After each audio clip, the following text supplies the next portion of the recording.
Batting seventh, a sophomore and a designated player from Flemington, New Jersey, number 4, Allie Hernandez. Batting eighth, a sophomore left fielder from Granite Bay, California, number 10, Kelly Bates. And batting ninth, a junior right fielder from Irvine, California, number 11, Ryan McConnell. And on the mound for UConn with a record of 8-7, a freshman from Orange, Connecticut, number 22, Kaylin Crumpton. And now for the introductions of the home team, the Houston Cougars. Head coach in her first season, Kristen Vesley. Assistant coach, Megan Gibson-Hoffman. Assistant coach, Jessica Schultz. Volunteer assistant coach, Casey Sarchicek. And director of operations, Michael Palmer. And now for the reserve players for Houston. Number 7, Breland Tim. Number 12, Kelly Montgomery. Number 13, Rachel Hill. Number 17, Presley Bell. Number 18, Savannah Martin.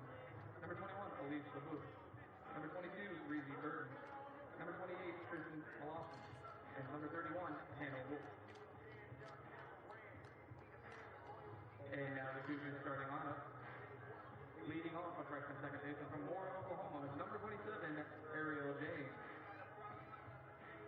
Batting second, a sophomore right fielder from Sugar Land, Texas, number 24, Maya Thomas. Batting third, a senior first baseman from Sweetie, Texas, number 11, Shelby Miller. Batting fourth, a junior left fielder from Corona, California, number 25, Kaylin Crumpton. Batting fifth, a redshirt sophomore center fielder from Beach City, Texas, number 3, Sarah Parker. Batting sixth, a sophomore pitcher from Sedalia, Colorado, number 5, Savannah Huebner. Batting seventh, a freshman and a designated player from Houston, Texas, number 8, Sarah Queen. Batting eighth, a junior shortstop from Austin, Texas, number 1, Mariah Garcia. Batting ninth, a sophomore catcher from Sugar Land, Texas, number 20, Brooke Benoit. And playing third base for the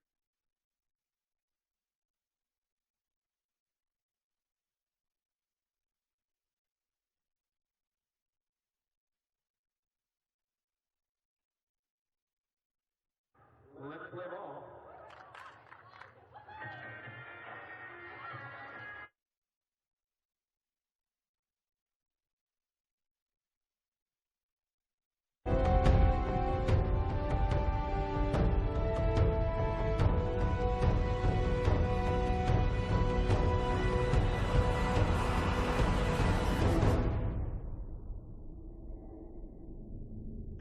Hello, everyone, and welcome to a beautiful day in Greenville, North Carolina, as we get set for Game 2 of the American Conference Softball Championships. I'm Jeff Prywood alongside Erica Lopez. And, Eric, we already saw one upset today, and here in Game number 2 of the tournament, there's going to be an upset-minded UConn team that got swept earlier this year by this Houston Cougar Ball Club. There's no question about that, Jeff. With East Carolina, the 6th seed, knocking off UCF just minutes ago, if you're a team like UConn, a 7th seed, it's a new season.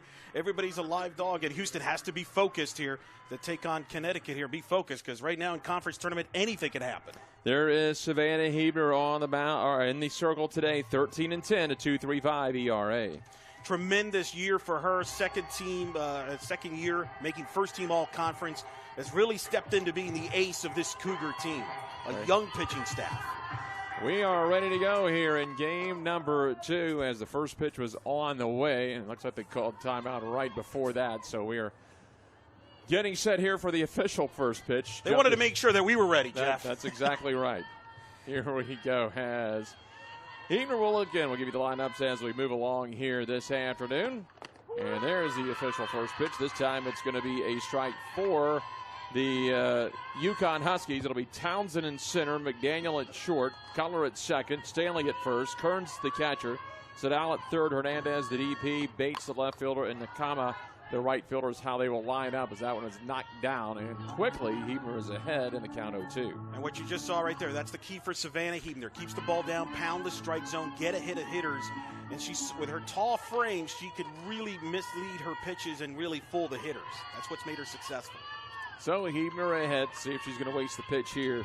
Taylor Townsend, 230, no homers, and 6 driven in. Pops it up, and that will just tail foul down the left field line.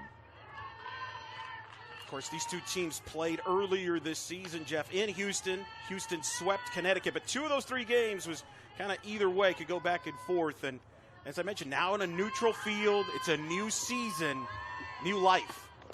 0-2 runs it down and in. Again, these teams playing a day early, wanted to stay ahead of some potential weather. The conference made the right call, and you know, as luck would have it, you play on Tuesday and don't have the rain, but that's not going to be the case. The next few days could battle that, so very smart play by the American. 1-2, got her down and away, and there's going to be 1 out as they complete that strikeout. And so Hebner, who was solid this year, that's her 99th strikeout of the season. Again, told you 13-10, 2.35 ERA, 27 outings, 24 games started. She's thrown 13 complete games this season. It's really stepped in from her last year when she was just a freshman. Has really grown into this role. It's got some big wins under her belt. Daniel shows a bunt. Going to be outside. Huey McDaniel, a freshman, 267. Has 3 homers, 14 driven in. Mentioning some of the big wins in Hebner, she beat Texas A&M this year, which earned her Player of the Week honors. She could pitch and hit, and it's been a really big spark plug for this Houston staff that has taken major steps this year in the positive direction, and is one of the big reasons why they ended up second in the American Athletic Conference. And again, Hebner for the second batter in a row, ahead 0-2. 0-2, left it up and out. Couldn't get her to chase after it. Again, the battery for Houston. Hebner in the circle, and Vanoy behind the plate. 1-2, chopped over to first, and that'll be picked up by Miller. She'll tag her out quickly. 2 away for Hebner. And if you're Connecticut, from a hitting standpoint, you're going to have to force Hebner to put the ball up in the zone. If you've noticed so far, even through the first 2 at-bats, she's keeping the ball down, throwing drop balls and off-speed pitches, and Connecticut, all they can do is get ground balls right now. So UConn will need to generate some offense this afternoon, Eric, as it'll be Carly Connor taking the strike. You mentioned a couple of close games over at Houston. Houston swept that series 6-0 and 6-4, but a 22-0 loss on the last day. So managed just 4 runs against the Cougars. So if they can jump out early and get a couple of runs, that would do a lot for the Huskies. Very critical for them to get off to a good start. They're not a team that's going to hit for power. They're not a team that's going to come back from a big deficit. So you're right, and that's what's part of the problem in Houston. Houston is a hitter's park. Chopper up the middle, long way to go. And James will have no play at first, so a single with 2 away for Carly Cutler. Good piece of hitting by Cutler, found it up the hole there. The freshman, best hitter on the Huskies team. She's got to have a good game for them. When she's hitting well, so does Connecticut's offense. This is not a team that hits for a lot of power. You see Sadal there, Valerie Sadal, the third baseman, the senior. She's where the power will be coming from in this UConn offense. Emma Stanley, a junior, hitting 281, down in the count. 1 double, 4 RBI. It's going to be her 30th game, 25th start of the season, 16-57 on the year. So Cutler over at first. Swing, that one is capped foul. They did put Cutler in motion late. Cutler this year just 1 for 1 on stolen bases. The Huskies, 19 of 27 on stolen bases so far this year. Not a lot of speed, so they're the type of team that's going to have to manufacture runs. You're going to see some bunt plays, some hit and runs. They're not going to hit for power. They don't run a lot, so they're going to have to scratch out some runs. The 0-2 comes inside in the inning, so a pair of strikeouts for Hebner. No runs, 1 hit, no errors. A runner left on base. No score through a half of inning, with the Cougars coming to the plate on the American Digital Network.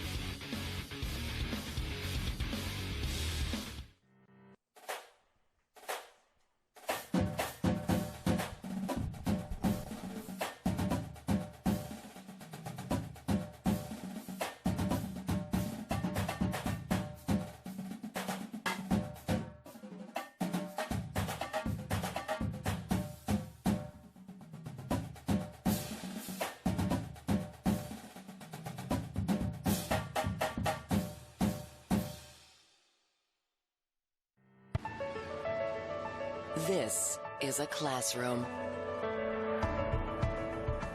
This is a lab. This is a study break. This is family. This is our backyard. This is UConn. Scoreless through half an inning on a beautiful afternoon in Greenville, North Carolina, on the campus of ECU. I'm Jeff Private alongside Eric Lopez, and Heber outstanding in the first inning with a pair of strikeouts. And we'll see Katie Coach is a freshman who's been very solid this year, Eric. 8-7, just a 2.58 ERA. Hometown girl, too, from the state of Connecticut. Was a player of the week, had a shutout win against South Florida to earn that accolade. And she's got the best stuff on this young Connecticut staff. And I highlight the word staff, Jeff. They will go, if they have to, 3 to 4 pitchers today. But they hope that Koshis with the best stuff as a lefty could kind of throw off this Houston potent lineup. It'll be James, Thomas, and Miller to start things off for the Cougars, as Arielle James, the second baseman, will stand in and takes the ball. 367, pair of homers, 22 driven in. Was honored with the Rookie of the Year award in this conference. Has really been a big part of this Houston offense, being in that leadoff spot. 1-0 off the handle, flies it foul down the left field line. Sadal nearly made up the ground from third. So an even count. And again, James, as you mentioned, outstanding at 367, even better in that leadoff role, hitting 488 in the leadoff spot when she leads off an inning. Has really triggered this offense. They want to get runners on base for Shelby Miller, who's their big power bat. And James and Thomas are great on-base people that cause havoc on the base pads. Koshis is going to have to keep James and Thomas off the base pads for them to pull this upset. Because if James and Thomas get on, then it just kind of goes from an onslaught for this Houston offense. So no score, bottom of the first inning here. 1-1 on Arielle James. Comes up, goes after one high, grounds it over to Sadal at third on the first, and there's one away. Good pitch there by Koshis. She jammed James there and got her to hit a ground ball, and Sadal with the nice play to get that first out, and that's the key, which is one of the reasons why makes Koshis successful, is jamming these Houston hitters, especially the left-handed hitters here like Thomas. Thomas last year was on the all-rookie team, a sophomore this season, fouls the bunt off left side. The right fielder, 438, no homers, and 15 driven in. First team all-conference this year, second in the American with that 438 average. So the 0-1 is Sadal at third, Stanley at first, play in. That one's fouled straight back. Connecticut plays pretty solid defense this year, 960 fielding average, 51 errors on the season. The Huskies in the all-navy uniforms with the red trim. The Cougars in their home whites with the red trim. That one down and away 1-2. One of the interesting things to follow here, Koshis making a freshman, making her postseason debut. Will there be nerves, some angst? You have never been in this type of atmosphere.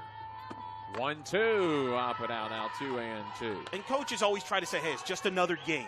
But players know it's postseason. There's just a different air about it. You know it's your season's on the line. Well, especially with two teams like this in a situation, they'll need to win this tournament to advance to postseason play, and that one is called strike 3. So 2 away quickly, so Coach is out to a nice start with a ground out, and then the strikeout. Looking, that'll bring up your co-player of the year, Shelby Miller, 385, and some big power numbers, 6 doubles, 3 triples, 10 homers, and 51 driven in. You see the replay there of the strikeout of Thomas Looking. And you see what the future of UConn softball is. Koshis is going to be their number 1 for years to come. They're excited about her. She's from the area and the state, and she's got just electric stuff. If she's on, she's going to give this team a great chance today. Off speed, fouled off to the right side. Here we go, Shelby Miller. Started 22 of the 37 games as the DH and the pitcher, hit 203, so a big jump for Shelby Miller. Talked to Coach Vesley and their staff about Shelby Miller. One of the differences this year, she's just focusing on hitting, whereas in her first 3 years, she's done a lot of pitching and hitting. And I think by just focusing on just not having to worry about pitching, just hitting, I think it's made a big difference for Shelby Miller. Went after one high, a little bit of a rise ball that time from Coaches. Ball and 2 strikes. Coaches left it upstairs, couldn't get her to go after it that time.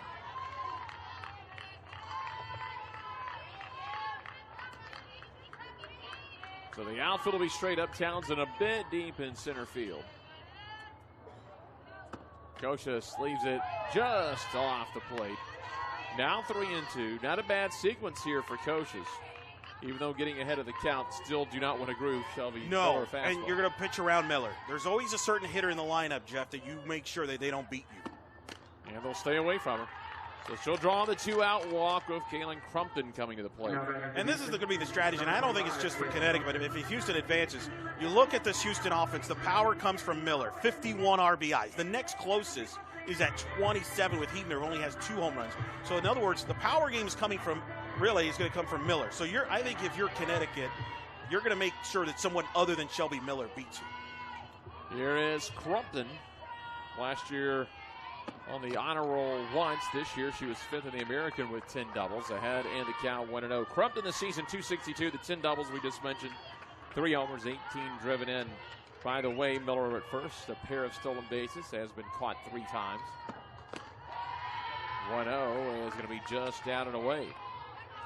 And what I mean when they're not going to make Shelby Miller beat them, I'm not saying they're going to walk her every time, but they're going to pitch around. They're going to be extra careful. If you noticed in that at-bat, they didn't really give her anything that she could handle. And to Miller's credit, she was patient. 2-0 now from the lefty. Popped it up in the left field. That's got some carry. That is going to make it off the top of the wall over Bates' head. And it's going to be a 2-out RBI-double as Miller slides ahead of the throw home. And Crumpton makes them pay, and that's been the key for Houston. Players like Crumpton coming up with big hits. That's her 19th RBI, and she almost got this one out of here. The ball hung there from Koshis, and Crumpton got most of it into left field.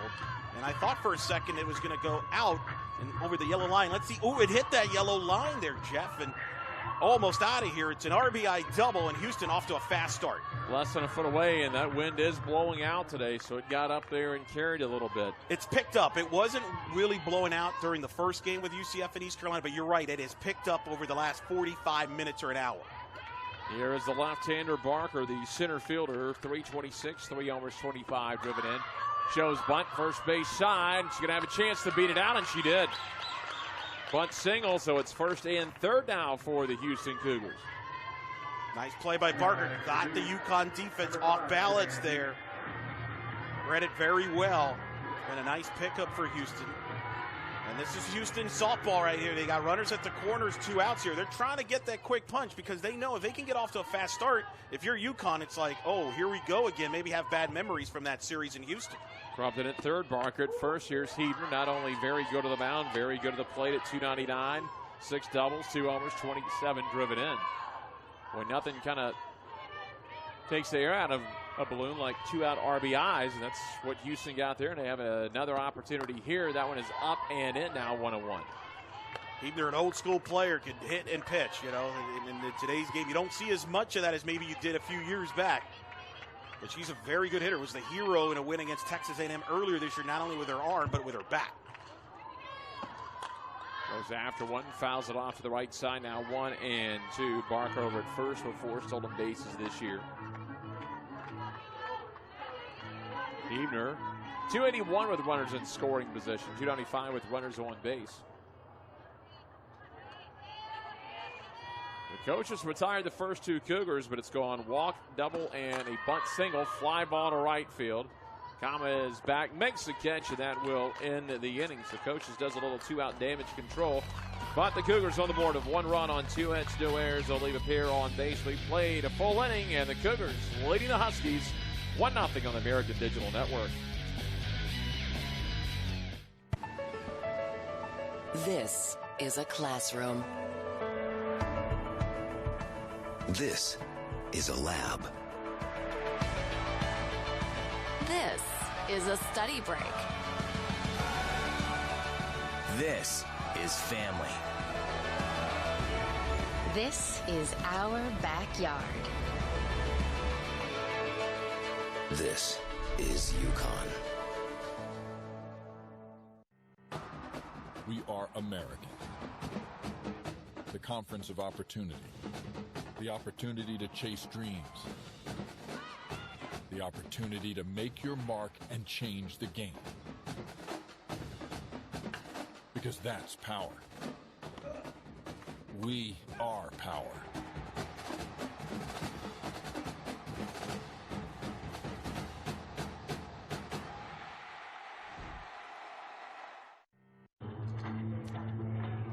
A 1-0 Houston lead as we move to the top half of the second at the ECU softball complex in Greenville. Game number 2 of the American Conference Championships. Again, the tournament originally scheduled to start tomorrow, but some weather moving through the area, so 4 teams were able to travel in yesterday. They'd already planned to come in early, so 2 games being played today as ECU knocked off UCF 4-2 earlier.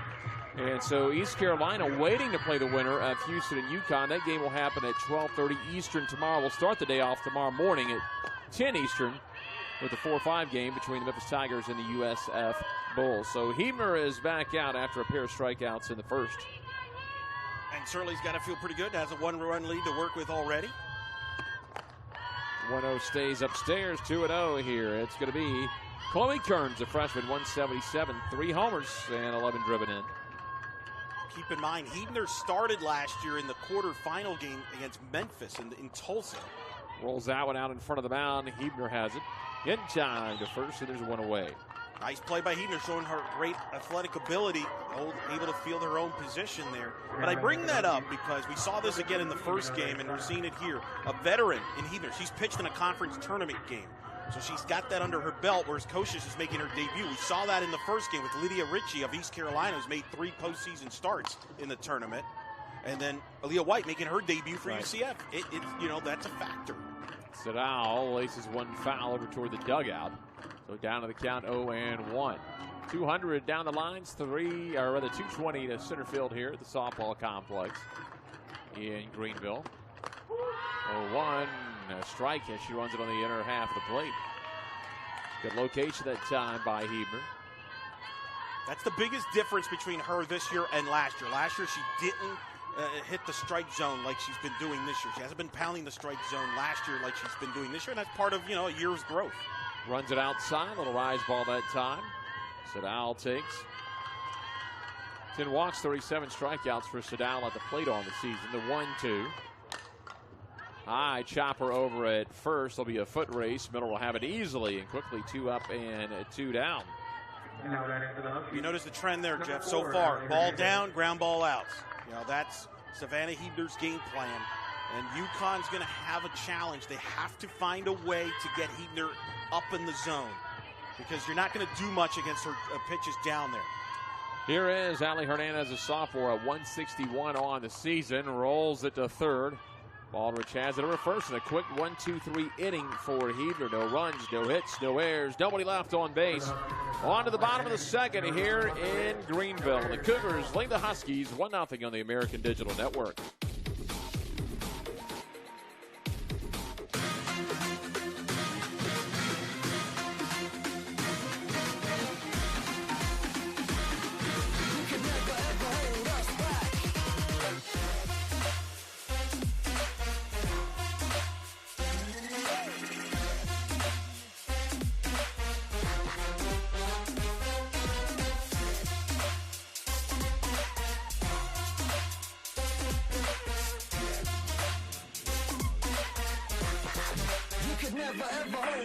Oh, that ball is hit deep, left field, way back. That ball is gone. Double play ball potentially striking Stalls over to first. In time, double play, and that ends the game.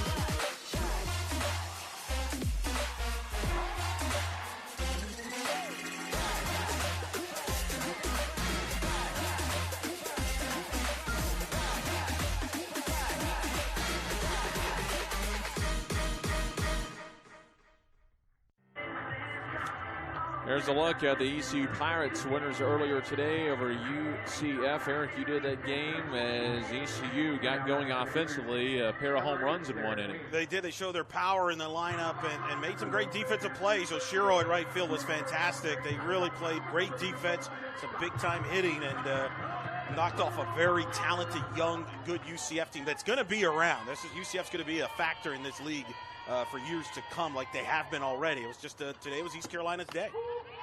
Here is Queen to lead things off. Takes a strike, the designated player, 310, 3 homers and 9 driven in. So coaches got out to a nice start an inning ago. Ran into a little bit of two-out trouble, but did some damage control. Got the first 2 outs and a walk, double, and a single before getting Heber to fly out to right.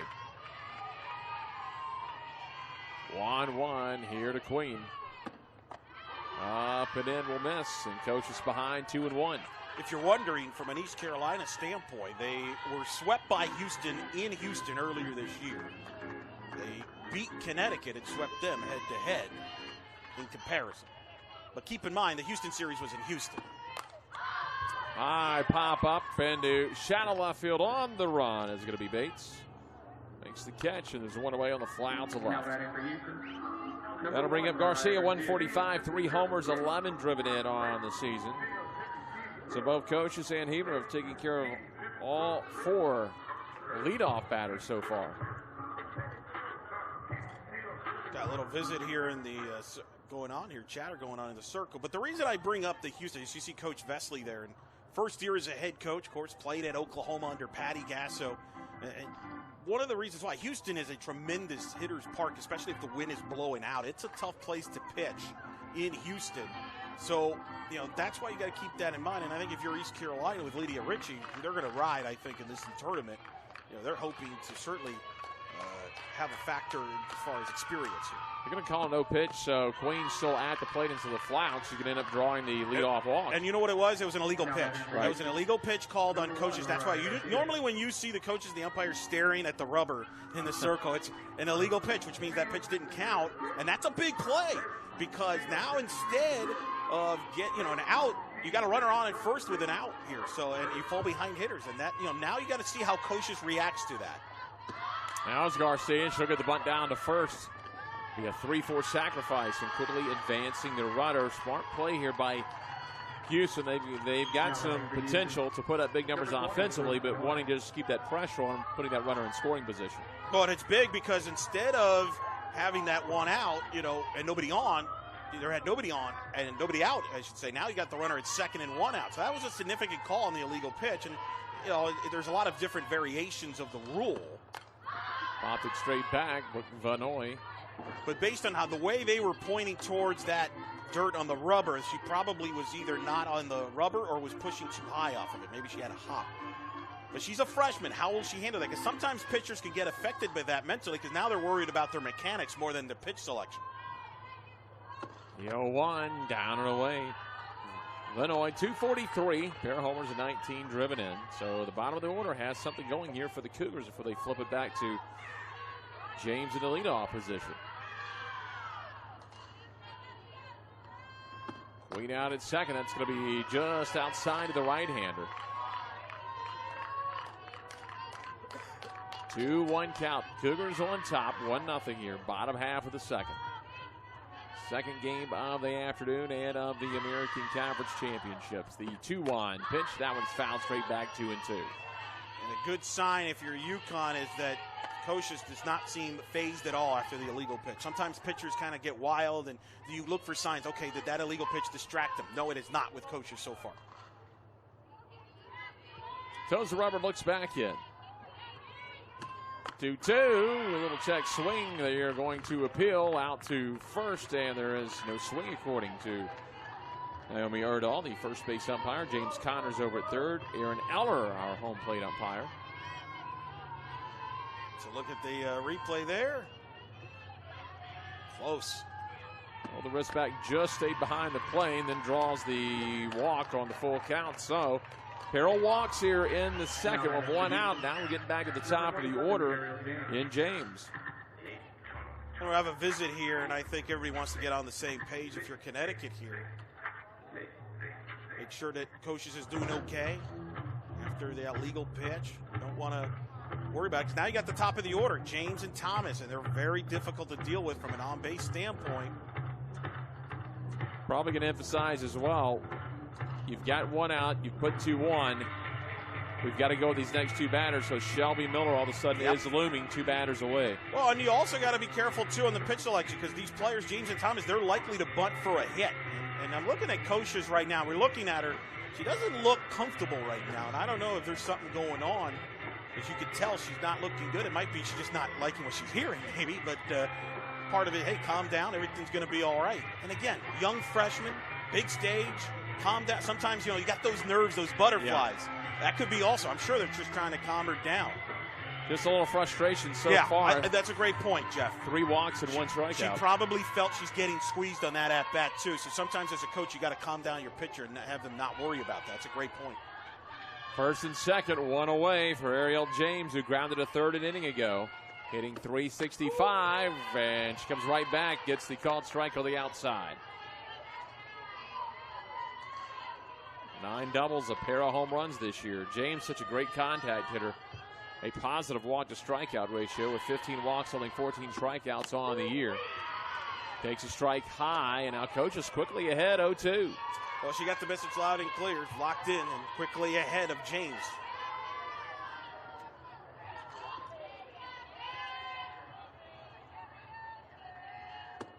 Outside that time, they'll fake the throw back to first and hang on to it. And I know it's early and it's the second inning, but this is a very important sequence for coaches. We talked about earlier in the pregame, if you're UConn, you don't want to fall too far behind against Houston. You're not a team that's going to come back with 6 runs on 1 swing. That one just off the plate. And Arielle James, the Rookie of the Year in the American, a year ago at Southmore High School in Moore, Oklahoma. SaberCats won back-to-back district and regional championships, a state championship way back in 2013. 2-2. Just misses. Well, and I guarantee you that's the pitch that she's probably frustrated about. She probably wants that one called, and she's not getting it. So she's going to have to adapt to the strike zone. And now has a big pitch here, 3-2 to James. We'll see if she goes inside now.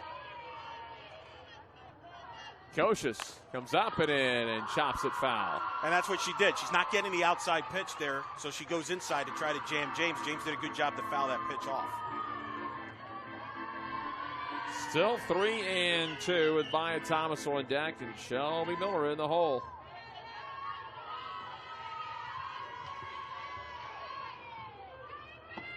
Three-two. Gets her to cap it foul off the end of the bat. Still 3-2. Nice little battle going on here between Kocius and James. Well, and James does a good job getting the ball in play. 169 at-bats coming into this game. She's only struck out 14 times. So she knows how to make contact and put the ball in play. Now we'll do it again for a third time with a 3-2. And there is a line drive. We'll get down the line. 1 run's going to score. Here's a throw to third, and they've got the out.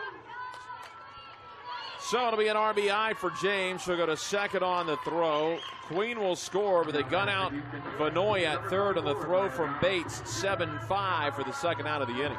We talked about James knows how to put the ball in play, and she fouled off some pitches. And look at this, pulls this one down to third base, past Sadal. Ripped it right down the line, and you see Coach Vesley sending the runner. That was an easy run score. They're going to play aggressive on the base paths. They did get the out at third. Good play by Connecticut defensively. Thomas that time shows bunt. Leaves it out there, now 1-0. And she is capable of bunting for a hit. It's not just she's trying to bunt. She's trying to bunt for a hit. In at the corners. Swings away that time and misses. 1-1. The other thing is you draw the defense in by showing bunt there. So now you could hit away, and that's the part of the game plan there is kind of mix it up and put pressure on the defense. So they'll talk it over down the third base line. Vesley in her first season with the Houston Cougars. Jen McIntyre, the UConn head coach, in her third season. So some relatively young coaches at their institutions right now. First and a third-year head coach.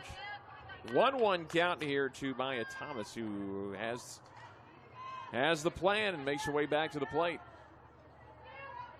2-0 Cougars.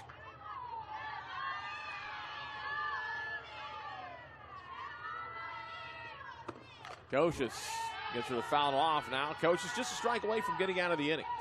And that's the thing. She got to keep battling. I know that she's been frustrated with some calls. Some balls haven't gone her way, but she's got to battle here. Just get out of this inning and minimize the damage if you're the Kocius and give your team a chance here going to the top of the third.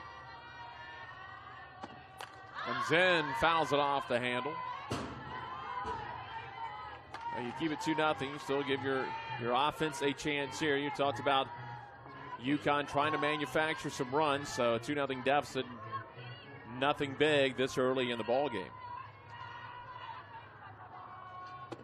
1-2, high and out. That'll make its way off the mid of Kearns, and that will advance the runner over to third. So James now at third base with 2 away. Well, that one just got away from her there for Coaches. 10th wild pitch of the year that she's thrown. 2-2 is the count. And what that does now you got to be careful, because if you throw another one to the backstop, that's going to be a run scored. 2-2, and you called it, Eric. Here she comes. The underhand toss to the plate, not in time. So back-to-back wild pitches will cost a run, and the Houston Cougars now have a 3-0 lead. And that was what I was concerned about. Once you got that first pitch, you got that runner in third, there's that pressure where you throw another one in the backstop. It was a similar pitch, and you see right there, James took off. She knew she was going to take him. No way you're going to get her. And they get another extra run out of it. Came back with the exact same pitch going up and away. 3-2, stays high, fouls it off. Yeah, with the same pitch, and they just couldn't connect there between her and Kearns, the catcher.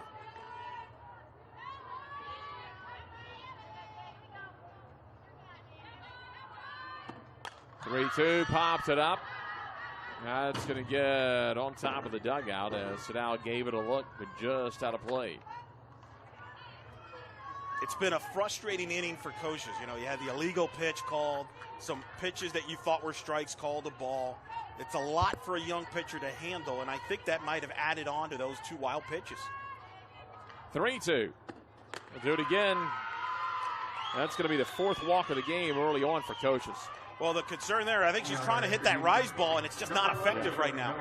That's what she's trying to do, to get him to bite on the rise ball, but it's not close, and the hitters for Houston are staying patient. And that might be it for her.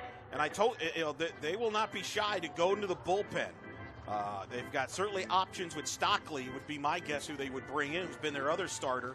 1-2 punch. They have Kayla Doty, a veteran in there as well, who could in the bullpen. So they will go, if they have to, by committee. And it will be Jill Stockley that's going to come in.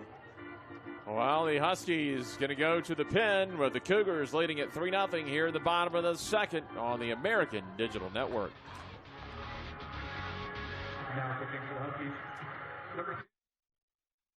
The conference of opportunity. The opportunity to chase dreams. The opportunity to make your mark and change the game. Because that's power. We are power.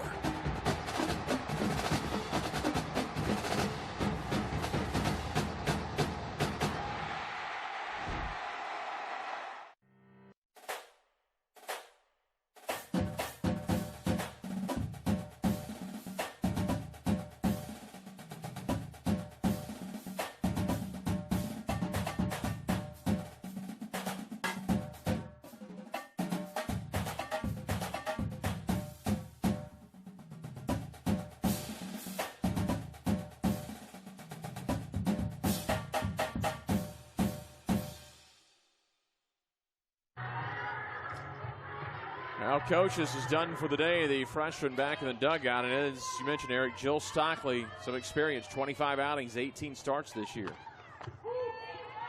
Got electric stuff. Really has been like a code number 1. Her and Coaches kind of go back and forth, so I wasn't surprised they called Stockley's number. And she's coming in here right now to kind of get the Huskies out of this inning.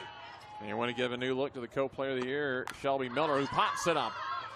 Stockley's going to give way to Stanley, and that will end the inning. But the Cougars are going to get a pair of runs on one hit, no errors, and they'll leave a runner on base. We play 2, and it's 3-0 Cougars on the American Digital Network.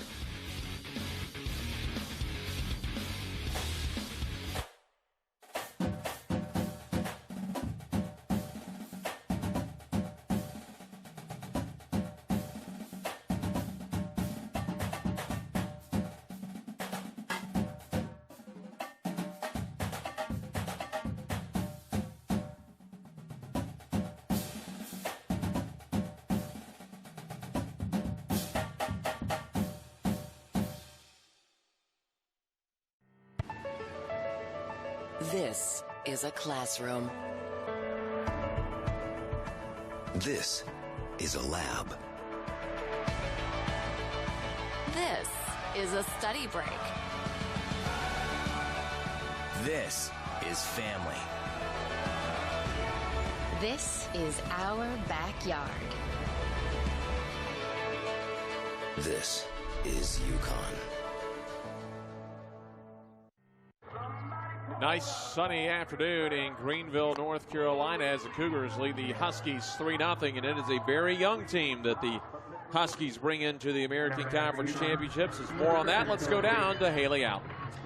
That's right, Jeff. UConn has a ton of youth on this roster, and although they're down a few runs here in the top of the third, the future looks very bright. Katie Cautious was the starting pitcher today, just a freshman. In fact, the only player on the Connecticut roster from the state of Connecticut, so she has a bright future and a few years to go in her home state. But a fun fact for you guys, 8 freshmen have accounted for over half of the runs batted in this season, so they'll look to their freshmen to step up here throughout the rest of this game to get back in it and hopefully have a rally. Carly Cutler also earned all conference honors today, and Kiwi McDaniels has started all 47 games this season. You know, something else to talk about with UConn in the next couple of years.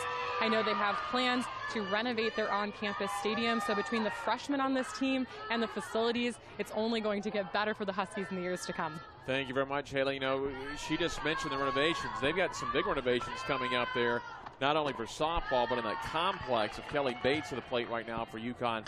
Going to revamp the baseball, softball complex, and the soccer facility that, if you've been at the stores, all sit in that same area on the edge of campus. I have, and that's big for them. 1-2, swing and a miss. Struck her out, and there's one away here in the third as Bates goes down swinging. And that's big for the program. I mean, certainly basketball gets a lot of the attention, and rightfully so, with the job Gino Auriemma has done at women's basketball and, of course, men's basketball and the success. But you know, baseball with Coach Penders in Connecticut have been a tremendous program in baseball. The soccer program has been fantastic up there as well. And softball, I think, is trying to get to that level, and they have that potential to do that. But facilities are a big part of it. You know, you hear about it in all sports. It's no different in softball. Well, as Hubby pointed out, your 8 freshmen have accounted for half your runs this season. This could be a team competing for a championship here very soon in the American. That one is a lace foul on account of the right fielder. 219, no homers, a couple of RBI on the year. Started 39, played 39 games, started 28 this year for the Huskies. The thing about facilities, it allows you to host tournaments in postseason like the conference tournament. 1-1, and that was chopped foul. And they have the challenges that a lot of teams in the Northeast do with weather. They both play on natural surfaces. Now I know baseball, I believe, is going to go to the field turf surface. Not sure what softball is planning on doing, but if they do, that will allow them to get more home games in its stores. No question about it. 1-2, roller back to the circle. Hebner over to first in time. There's 2 outs. Nice play again. Hebner executing her game plan, keeping the ball down, getting ground ball outs. And really keeping this UConn offense down right now with just hitting ground ball outs. But to your point, you know, it's very key. You look at that weather you talked about. This past season, Connecticut and South Florida, they had some weather issues up in their series. They actually had to move off campus to get 2 games in on a Sunday morning. Last season, UConn lost 2 of 3 games against UCF. UCF got snowed out. That was a factor in the conference race. So, and facilities are a part of that, and they're certainly addressing that. 0-1 here to Townsend, who struck out in the first. Leaves it just down and away. Townsend, 228 this year. A 310 hitter, though, with 2 outs in an inning. 48 games. Sorry about that. 48 starts a year ago. And you look at Townsend. She swings there. Young team.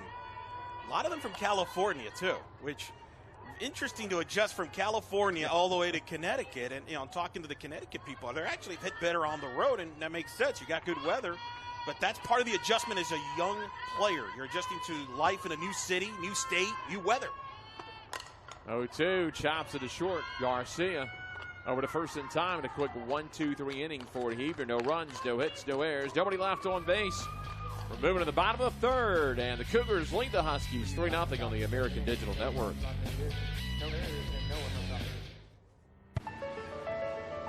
This is a classroom. This is a lab. This is a study break. This is family. This is our backyard. This is UConn. We are American. The conference of opportunity. The opportunity to chase dreams. The opportunity to make your mark and change the game. Because that's power. We are power.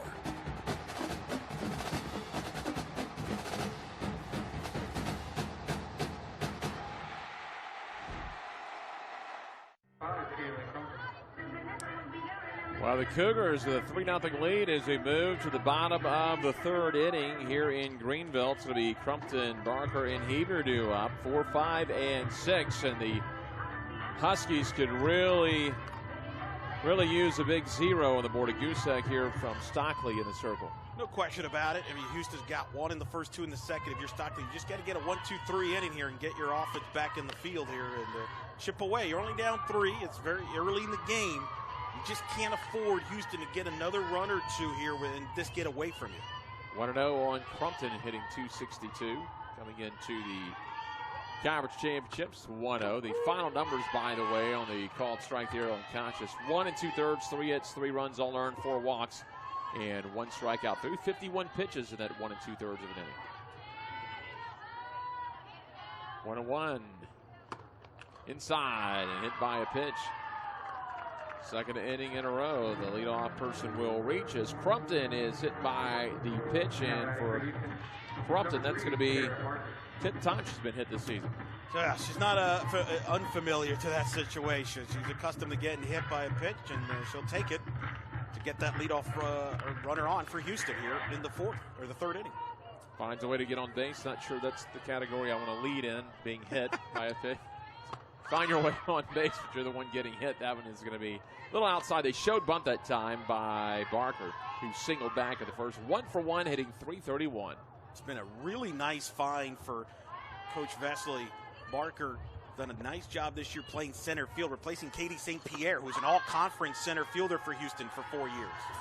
Well, outside that time, now 2-0, a hitter's count. St. Pierre graduating after last year. That was going to be one of the questions for Houston this season. Who'd play center field? And Barker coming in to transfer. Hey, can you play center? Yep. She's done a tremendous job. Up and in 3-0, as you mentioned, sat out last year due to the transfer. At North Texas in 2015, 36 games, 22 starts, hit .246, 16 hits, drove in 8, and third on the team right now, 25 runs batted in. 3-0, leaves it on the outer half. 3-1 now, a hitter's count for Barker. So we've got Crumpton over at first to lead off the inning. Crumpton just 1 steal on the season. Stockley showed bunt that time. Now 3-2. Full count here for Stockley in the circle against Sarah Barker, the center fielder. See what Stockley decides to do here. It's a big pitch here. Do you go away against the left-handed hitting Barker? Do you challenge her and go inside?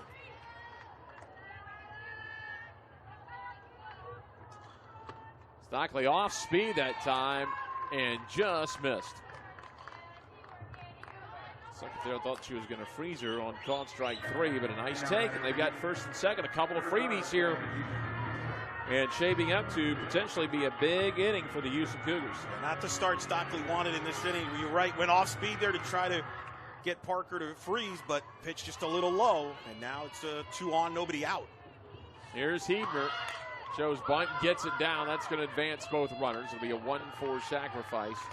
So Hebner gets Crumpton over to third, and Barker to second base, 1 away. And here is Sarah Queen, and this is the sequence that kind of shook up coaches. An inning ago, thought they had the pop up to left field to get the first out of the inning. Came back, was an illegal pitch. The very next pitch, she drew the walk, and then they got 2 runs in the inning. It's significant because they would have been 1 out, nobody on. Who knows how the inning would have played out, but you're right. It changed the complexion of that inning and certainly got Houston a couple of runs as it played out. Well, Queen takes it up and out for the ball, 1-0. Again, a .310 hitter on the year. 3 homers and 9 driven in. 1-0 off the handle to center field. Diving in center forward is Townsend. She'll make the play, but on the catch, Crumpton able to tag up from third and score. Now it's a 4-0 Cougar lead. That's a heck of a catch by Townsend. That ball was sinking and dropping, and she did a tremendous job just coming up with that ball. Let's watch this right here. Good coming in, good read, and look at clean catch. Great call, great catch. Gets a big out there. I know they give up the run, but if she doesn't come up with that, now the inning's really going. Big swing and a miss there, so Sarah Queen drives at her 10th run of the year. Also on the play, Barker able to tag up from second and go to third, and now they'll talk it over down the third baseline again. So a 4-0 Cougar lead here in the bottom of the third inning. 2 away runner at third for the Houston Cougars. And good discipline by the Houston runners to make sure to see if the ball is caught or not caught by Townsend. A lot of times hitters just kind of lose track of where the ball is and either are not able to tag or they get caught in a double play. But both the runners for Houston were locked in, and they were able to tag in and get a run in, and now you got another runner in third base. Again, wind blowing out this afternoon. It is picked up since game 1 between ECU and UCF. 0-1, trying to push it, and it's going to be a strike. 0-2, and Stockley a strike away from getting out of the inning. One of the things Houston's done a good job here, even when they've fallen behind in the count, they keep fouling pitches off and make these UConn pitchers work and eventually work into getting on base. 0-2, change up the time, swing and a miss to get out of the inning. Houston puts another run on the board, 1 run, and they did it with no hits, no errors. They leave a runner on base. We have played 3 complete here in Game 2 of the American Conference Championships. Houston Cougars lead the UConn Huskies 4-0 on the American Digital Network.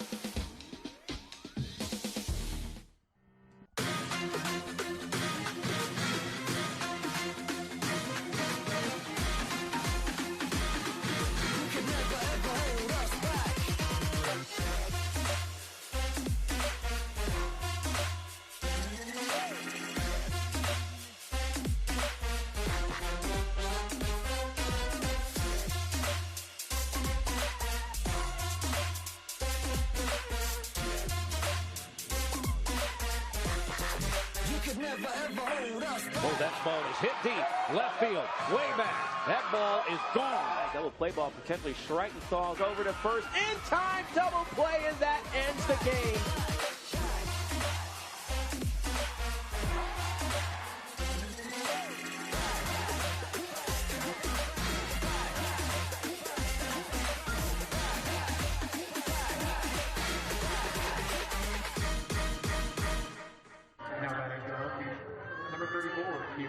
Houston Cougars with a 4-0 lead as we move to the top half of the 4th inning, and the Huskies now, Eric, are going to have to start finding a way to chip away because the Houston Cougars just slowly 1 runs here or there, expanding that lead each inning.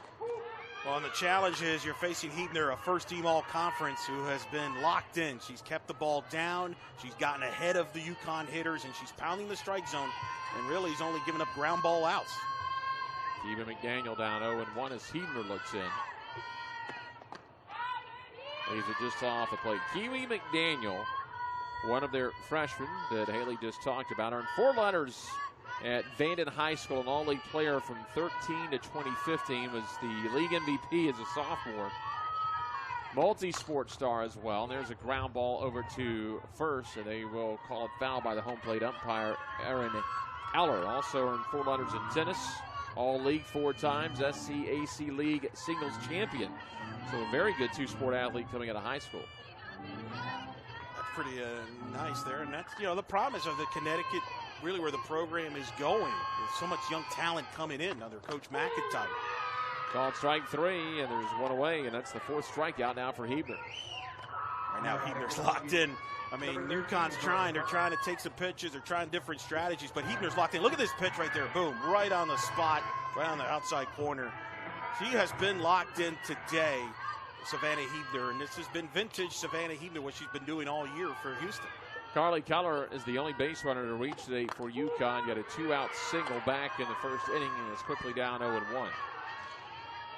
You look at the future of this Houston program, I mean, it's young with Huebner's just a sophomore.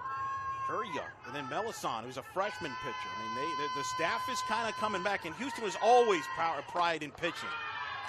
Swing and a miss, 0-2 down to Carly Cutler. Again, Cutler 1 for 1, the only base runner today for the Huskies. 313 on the season for Carly Cutler.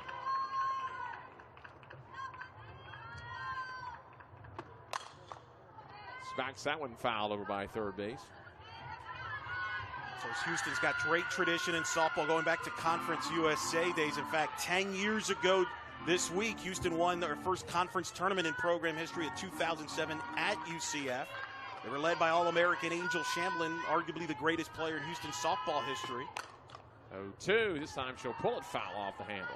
She holds every significant record in Houston softball pitching, and that's what kind of, when Houston's been good, it's been dominant pitching with an Angel Shamblin, an Amanda Crabtree, a Bailey Watts. They haven't had that in the last couple of years, but now they're starting to get that back with Heidner and Melisson. Cutler hanging in there on a couple of 0-2 foul balls. That one's going to skip in the dirt. So it'll be 1-2 here on Carly Cutler. Cutler this season, 13 walks, 23 strikeouts.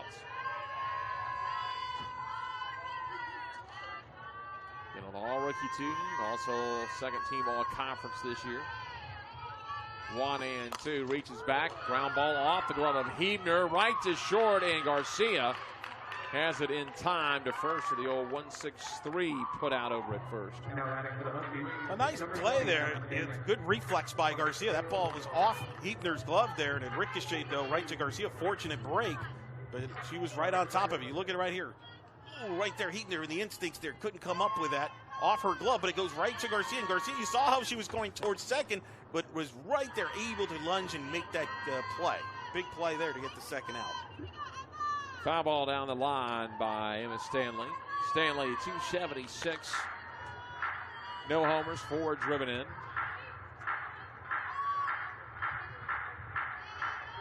Again, ECU waiting for the winner of this game tomorrow. 0-1 and a fly ball in the left center field. This is going to get into the alley. Could be a 2-out double. Here comes the throw. It's going to be close. Not in time. Barker made a nice throw, but Stanley able to leg out that hustle double. Good piece of hitting by Emma Stanley. Finally got a pitch that it looked like Heidner kind of hung a little bit and drilled it and gets herself a double. She's been swinging the bat very well the last few weeks. Now, she actually looked like it. She just thought it was a pop-up there at first glance. But that ball kept carrying, and it drops right in between the left fielder and the center field. And a good slide there, good close play. That ball dropping in front of Crumpton and the center fielder there as well. So Barker, we'll see if that could spark this Huskies offense. Well, they could use a big 2-out RBI from Chloe Kearns, the freshman, hitting 175, 3 homers, 11 driven in. It's their best opportunity to score here. Cutler's single back in the first, remember, was with 2 outs. She was stranded there. Now they've got Stanley at second base, and Kearns will take the ball low and in.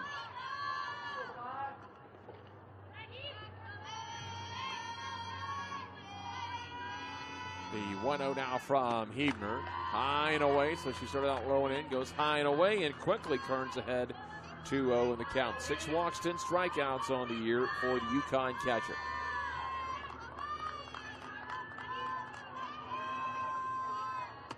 Way outside, 3-0 to Kearns, who came in at just 177. You've got a pretty good hitter behind her, and the senior Valerie Sadal.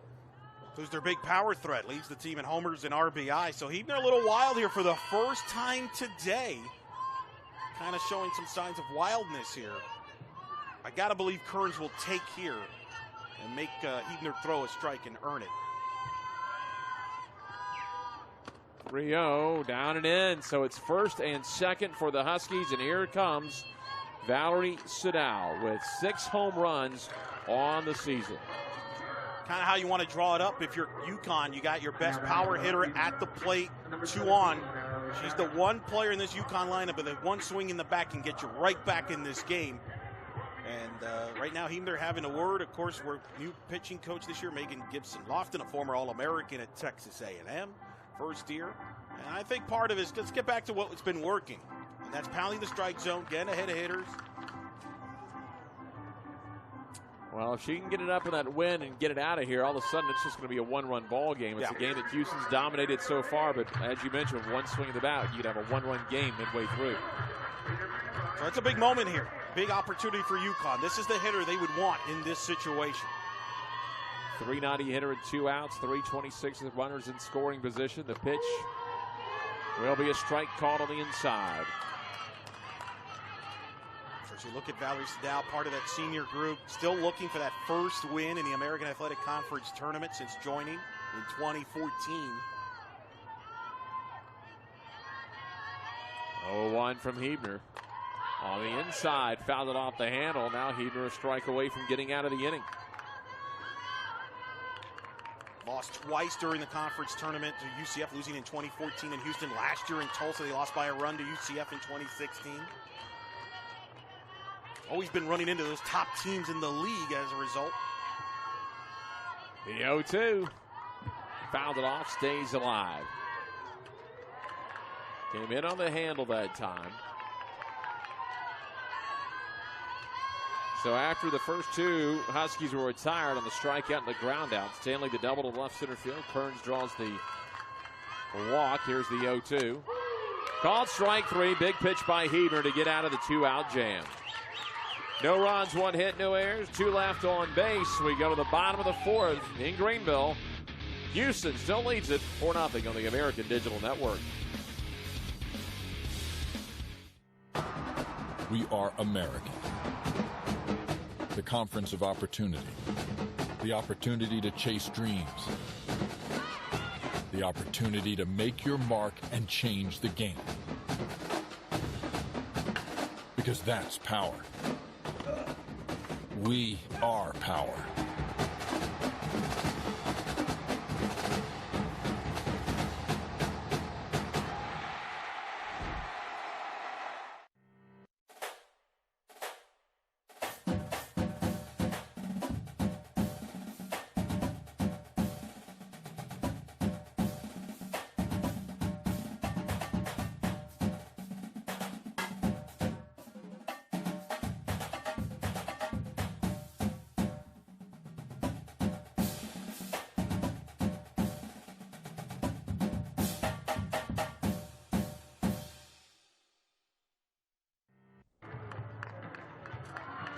On the way to the bottom of the 4th, still 4-0 Houston. Well, UConn threatened there with 2 outs. Eric couldn't get the run in, but if they can hold Houston, might have a chance to start chipping away at this, but they've got to find a way to keep the Cougars off the board. Well, that's the responsibility of Stockley here. Got to get another 0 up on the board. That's the key. Got to get a 0 on the board. They have not done that yet. Houston's gotten 1 in the 1st, 2 in the 2nd, and 1 in the 3rd. You got a little momentum. You got to heat in there a little bit in the top half of the inning, but you got to maintain that by shutting down this Houston offense here in the bottom half of the inning. Brooke Vanoy walked back in the 2nd, was thrown out, trying to score. On a throw by Bates in left field, actually thrown out going to 3rd for the 2nd out of that inning, now 1-1. You know, I mentioned earlier about UConn still looking for that first win in the conference tournament. They have had tough slates. 2014 in Houston, they lost to UCF, who won the regular season title that year. 2015, they lost to Tulsa, who ended up playing for the championship game and was one Samantha McCloskey swing away from winning the title. Then last year, they lost to UCF and the All-American pitcher Shelby Turney. That is a tough slate that UConn's had.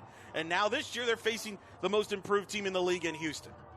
2-1 count now. Vanoy, a year ago as a freshman, started in all 56 games at short, third base, played a little catcher at 267. Has some speed as well if they can get her on the bases. 2-1, up and out now. A 3-1 count. Hitters count here for the catcher. See what Vanoy does here. 3-1. I think you take here and see what Stockley can do. Tries to bunt, rolls it foul. Interesting. Trying to kind of maybe saw something on the UConn defensive alignment and try to surprise him there with the bunt single. Probably figured at 3-1 they would lay back a little bit. Now full count. Stockley's pitch. Just missed. So the second time Vinoy's drawn the base on balls in the ball game, and Number 27, Arielle James. that's just walk 6 and 7 on the year for Vinoy. Well, and that's got to be disappointing if you're UConn. You just walked a leadoff hitter in Vinoy who doesn't walk a lot. The bases on balls have been really a detriment for UConn here today. Correction there, 24 and 25 for Vinoy. So she's been able to draw a lot of walks this year. Only 14 strikeouts. So she's nearing a 2-to-1 walk to strikeout ratio. Very patient hitter, but still a lot of walks for UConn in today's game. 1-0 from Stockley as Vinoy thought about going again. Told you a year ago, 13 steals, 7 for 8 this season.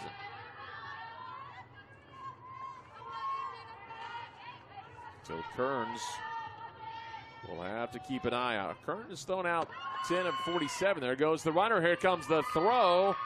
Just a little bit late as Vinoy will get in there for her 8th stolen base of the season. Well, good running there, and they guessed right on the pitch to get the out, or to get the steal. Now you got another runner in scoring position with good contact hitters. You see right there, good jump. The throw was not bad, but it was just too late. And there's the foot right there on the back. Up and out. 3-1, a hitter's count here for Arielle James. 1 for 2, grounded to third in the first, singled and scored in the second.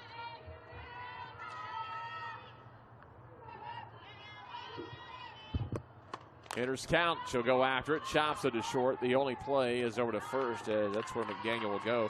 1 away, and that'll move Vinoy over to third base. So now they'll look for Maya Thomas to Number 24, Maya Thomas. get a fly ball or try to shoot it through what looks like is going to be a drawn-in infield.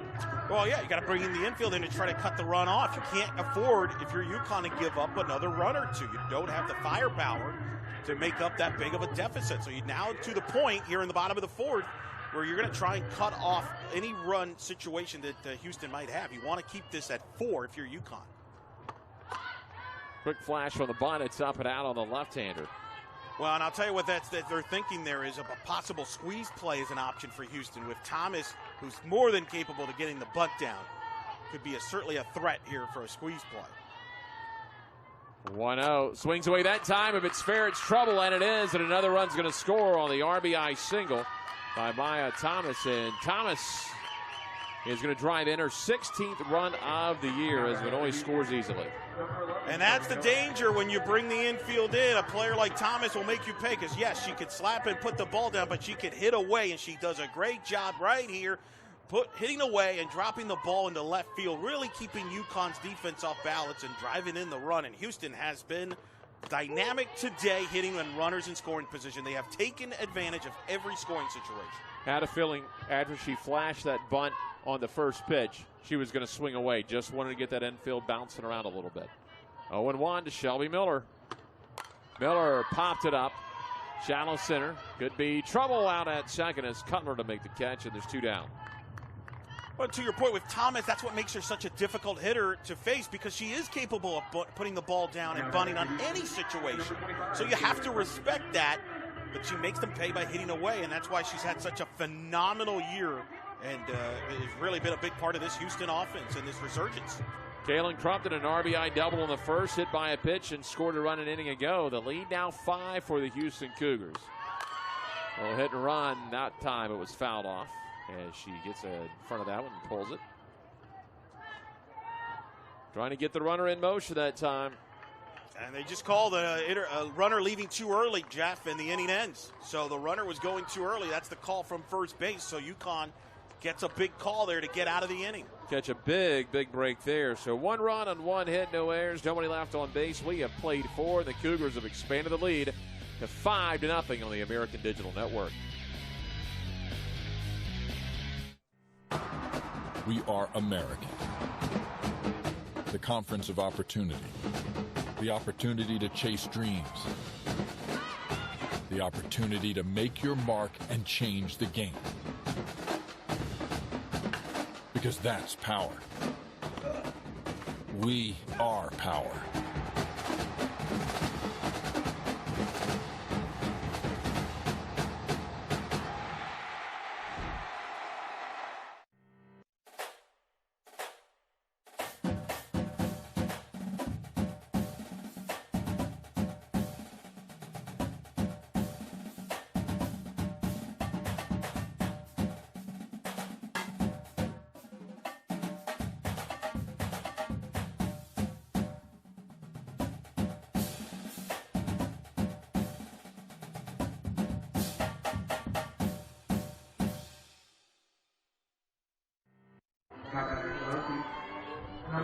Houston Cougars with a 5-0 lead over the UConn Huskies as we move to the top of the 5th, and Houston out to a 28-24 regular season this year with a brand new coaching staff led by Kristen Vesley. With more on that, let's head back down to the third member of the broadcast team, Haley Outen.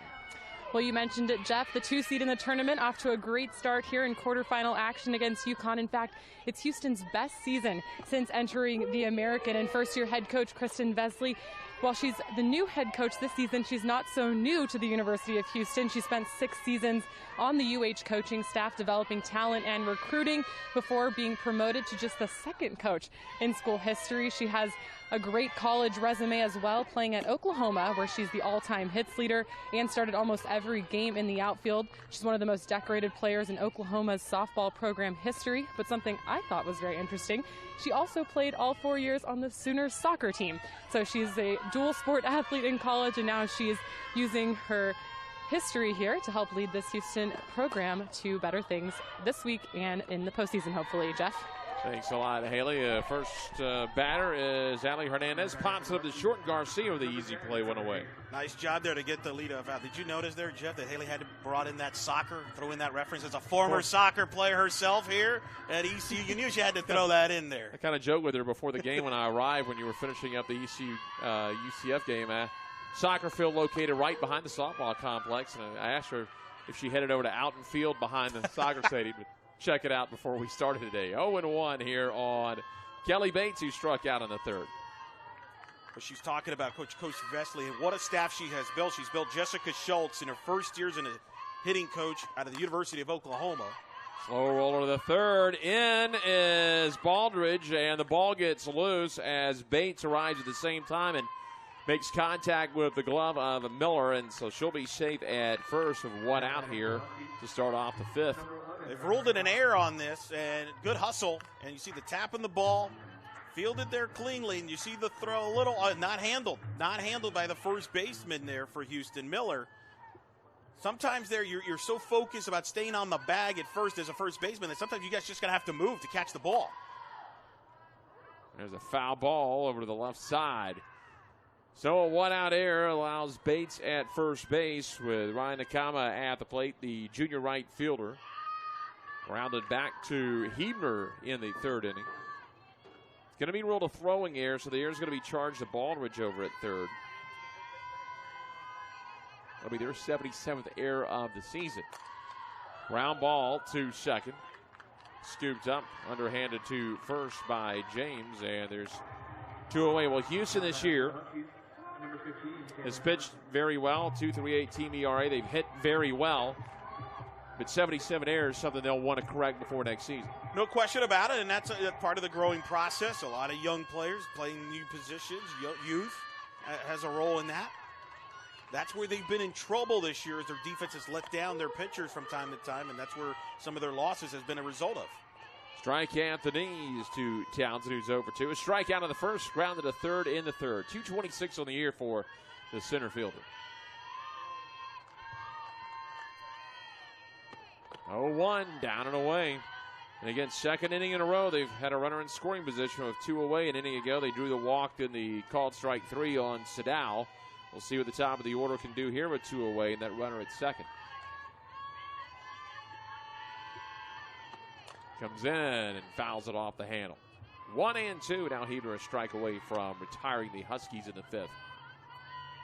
Just mentioned again the Coach Vesley staff, though. Jessica Schultz out of Oklahoma, national champion in 2013. Of course, played for Patty Gasso, just like Coach Vesley did. And Megan Gibson-Lofton handling the pitchers. All-American at A&M. A young staff, new, I think is going to help build this Houston program back up to where they've been and helping recruit in that Houston and Texas area. Foul ball. That one really ran in on Townsend. Now, you never know where it's going to end up, but had she taken it, may have drawn the hit by pitch, but went after that ball, a little rise ball, really came up and in. It's a tough pitch to lay off as a hitter because the ball, as it's coming, you're thinking, oh, it's going to be right on the plate, and then it starts to kind of rise on you. So by the time you already realize, oh, I've committed too much. 1-2, called strike 3 on the outside. The inning ends just like it did an inning ago on the called strike 3. And Hebner pitching very, very well. No runs, no hits in air, 1 left on base. We go to the bottom of the 5th. 5-0 Cougars on the American Digital Network.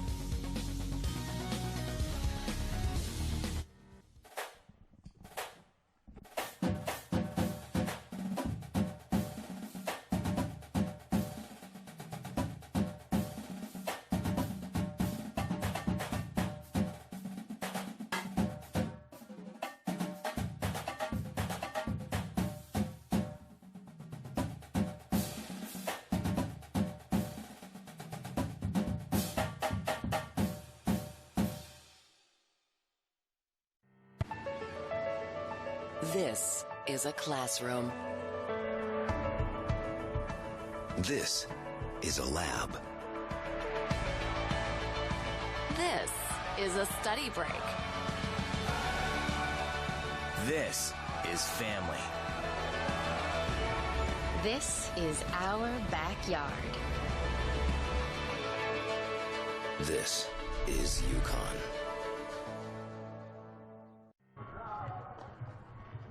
On the way to the bottom of the fifth, 5-0 Houston Cougars. The Huskies have threatened with 2 outs the last couple of innings, but Hebner has shut the door on them. She's been fantastic, showing why she was a first-team all-conference. And she's been lights out, and when UConn has threatened, she's shut the door with some big strikeouts looking to get out of the inning and keep UConn here at a 0 spot. Now Stockley's just got to try to keep this at a 5-run. The question is, can they get a 0 against Houston's offense? Here as Crumpton pops up right side. That'll be out of the reach of Stanley. We get a 5-0 lead. Just kind of browsing the grandstand, starting to see, we've seen East Carolina here, starting to see some Tiger blue and gray as the Tiger softball team from Memphis will start off with the USF tomorrow in the early game.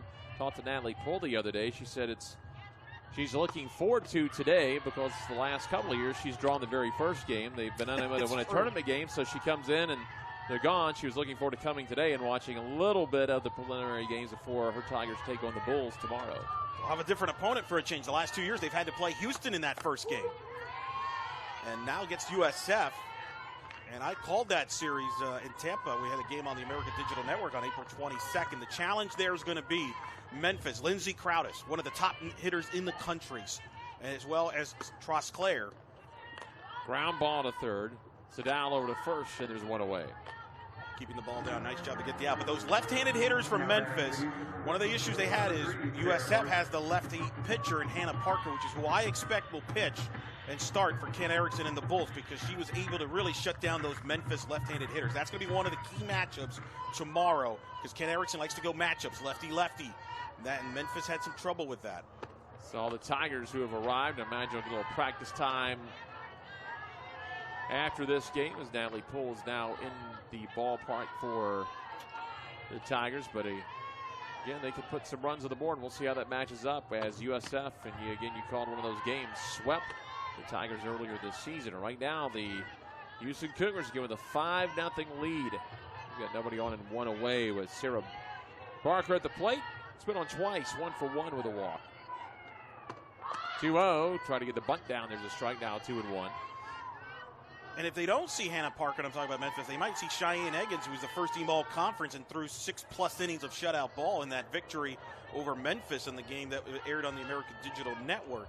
That said, Memphis had a chance to win that first game, which was an extra-inning affair that could have gone either way. If Memphis they had the lead going into extra innings and lost it. If they win that game, maybe that series is completely different. And I think that's part of the message that Coach Poole is telling her players against USF tomorrow. That starts at 10 Eastern, 9 Central tomorrow. Then it'll be East Carolina at 12:30 Eastern playing the winner of this game tomorrow. There is a base hit into left center field. That's going to split the gap. She's going to have 2. She's going for 3. Here is the relay, not in time, stays on the bag, and it's going to be a 1-out triple for Sarah Barker. Boy, nice hitting by Barker. And you knew right as soon as she got out of the box and she hit that ball, she was thinking 3 all the way because she did not hesitate. Watch this pitch. Pitch hung, but she drills it into left field. And look at her take off right away. She's thinking 3 at this moment right now. She's not stopping for anybody. And look now, she looked at third base, rounding second, and she's going to slide in there to get an easy triple. Big job there. Good job by Barker and a good start for her. Good job to stay on the bag. Yeah. Stumbled over it. Got the foot back on it quickly now. Hebner needs a fly ball or a ground ball up the middle somewhere. They're not drawing the infield in here. I'm a little surprised by that. The only thing I could think of, they got burned on that in the last half inning when Maya Thomas got him with a hit to left. 1-0. Down and in. Nice dig that time by Kearns behind the plate. Clearly they're not concerned about Hebner bunting here, but you would think about maybe trying to cut the run off. But Hebner's not the type of player. She's going to really hit the ball right at you, so they might be worried about that. 2-0 is a strike at the letters.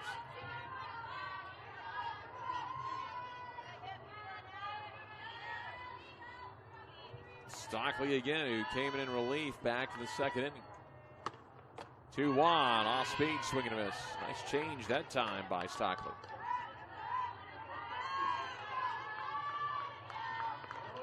And we told you the pair of games tomorrow. Scheduled for one game on Friday.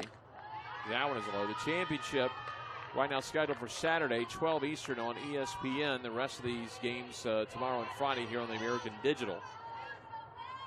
Tulsa, the number 1 seed, gets to wait till Friday, and they'll play the winner of that USF Memphis game tomorrow. And then again, that'll be the lone game on Friday, scheduled right now for 1 Eastern. But we do encourage you to keep up with the American, not only the American Twitter, but the softball Twitter, the American Digital Twitter, all the social media, and the American.org. With the weather situation this week, if we have to bounce around a few more games before the tournament's over, just to watch any potential time changes.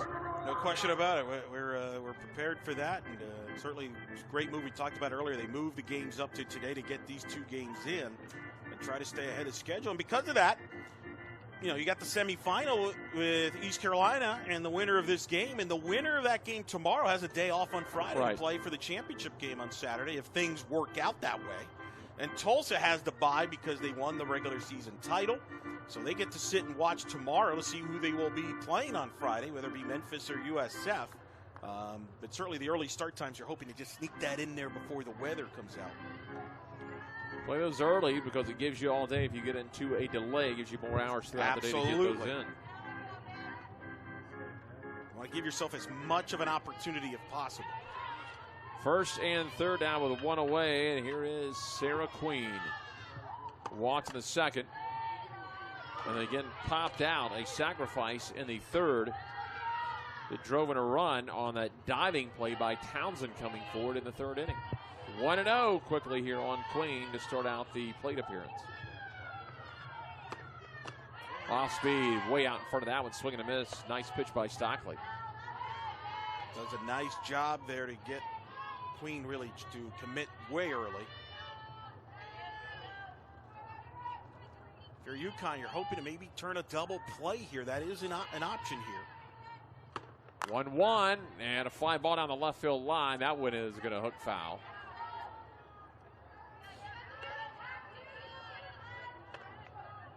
A ball and 2 strikes here. It's the bottom of the 5th inning, and the Houston Cougars with a 5-0 advantage.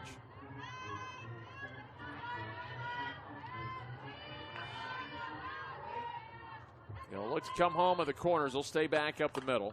No one fouled off to the right side.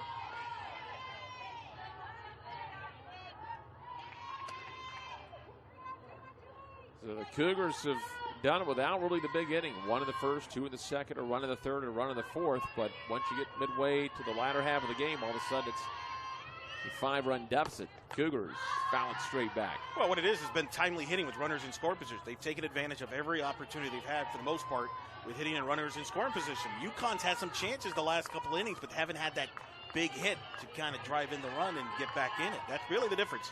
I mean, this time of year, hitting with runners in scoring position is so critical. 1-2, that one just missed. And it sounds cliche to say that, and you're like, well, isn't it always, important? But in postseason, the chances are not as often as there might be in the regular season. Usually you're facing the top pitchers in each team, and the pressure, there's only as many opportunities you get. Foul ball over at third base, and also in the regular season.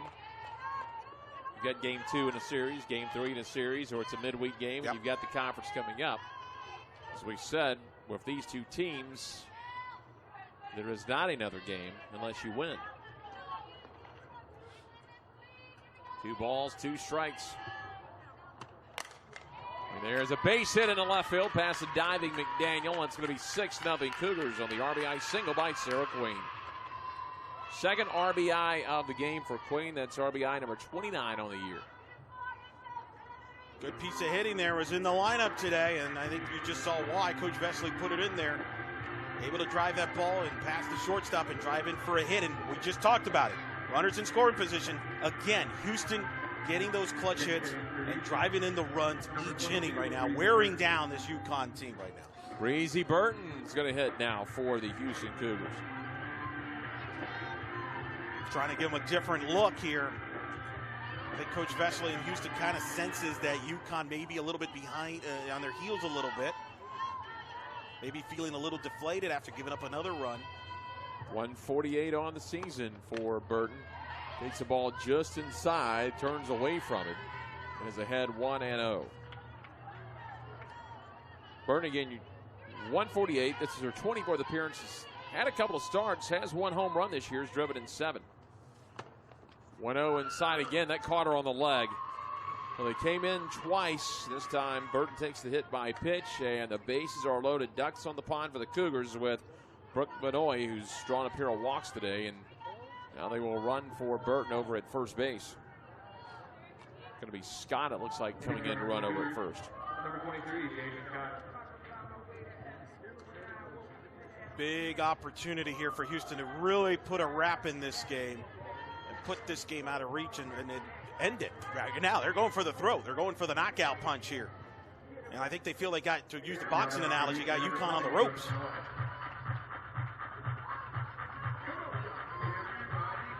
With Benoit coming in, then you got James and Thomas still to come in this inning potentially, as they will flip the lineup here. And Phil drawn in. They're going to have to cut some runs down. That one nearly got away. Base hit, as you mentioned. Good in this thing.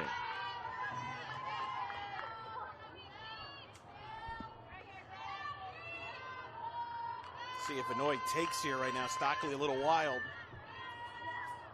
1-0 from Stockley. Nice pitch. Dropped that one. It looked high.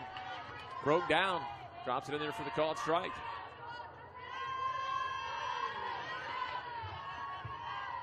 If you're Brooke right now, you're just looking for a pitch you can handle and drop it into the outfield. That'll get a couple in. 1-1 takes the fastball that time at the letters. Even a fly ball, a sac fly deep will get you at least one more run. Like you mentioned, don't have to hit it too hard to draw in an infield. You just want to make solid contact with the barrel.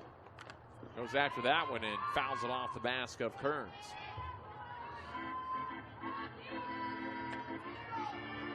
Humid afternoon. Now the weather wasn't too bad for that first game, or the humidity kind of setting in, and that's what's going to stir things up over the next few days. But you expect it to be warm and humid at this point of the year in North Carolina. 1-2. Great pitch by Stockley. Got called strike 3, and all of a sudden she's an out away from extending this to the 6th inning. Huge strikeout. Get the corner there, get it out, and you're right. Just give your team a chance. Get out of this inning. And look at this pitch, painting the corner. Oh, right there, frozen. Is Brooke Benoit there. Arielle James 1 for 3. Check swing. They'll appeal out to Erdahl, and Naomi Erdahl says no. Yeah, it's going to be ball 1. You can tell Stockley going more off speed, trying to get these Houston hitters to keep them off balance, maybe commit too early. 1-0, up and out. The off-speed pitch, I think the best pitch here with 2 outs. Get a little bit more of a chance of inducing just a pop-up to end the inning rather than a sac fly. Get that soft contact, pound it into the dirt, or pop it up, get out of the inning. 2-0. Will come right out of that time. Snuck this fastball strike in there. That good sequence, throwing a lot of off-speed stuff, then just kind of running that fastball in. No question about it. She started away with the off-speed pitch to James and sneaks in that fastball inside. James clearly was not obviously thinking of that. 2-1, runs it down and in. Now a hitter's count at 3-1 to James. That time a little bit too much inside. And good patience by James here. A lot of times hitters get overly anxious with bases loaded, trying to, thinking about driving in runs. Sometimes you just got to be patient. 3-1, nowhere to put her. Takes a strike at the letters, down 3-2 count. James, a 500 hitter with the bases loaded this season.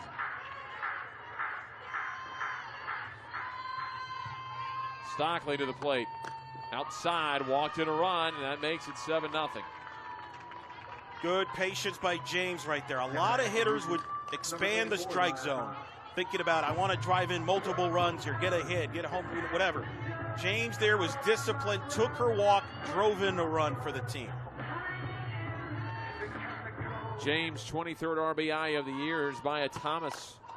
1 for 2, and just misses, dumping it in behind Stanley over at first base. Just tails foul. That was close. If that ball stays fair and it goes for extra bases, would be all she wrote right there. You see the ball goes really high and it just goes right foul there. One of those balls you don't have to hit too hard, but could have produced three runs. Chops it foul off to the left side. Now 0-2.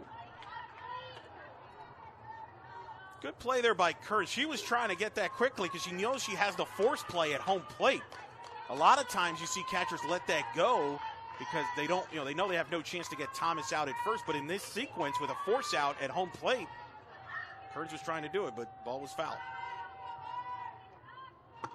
0-2 reaches out. If it's fair, it's going to score 2, but it just goes foul again.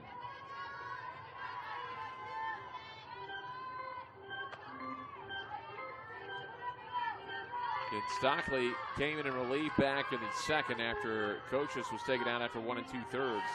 Stockley so far 3 innings, 3 hits, 4 runs, all earned, 4 walks, and a pair of strikeouts.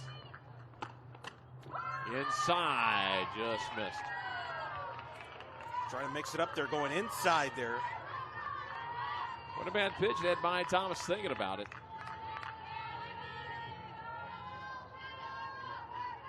And Queen at third. Scott at second. Ground ball to second base. And that'll end the inning as Cutler has it on the 4-3. But another couple of runs here for the Cougars. They've expanded the lead. It's 2 runs on a pair of hits, no errors, and 3 left on base. We go to the 6th. It's 7-0. Houston Cougars on the American Digital Network.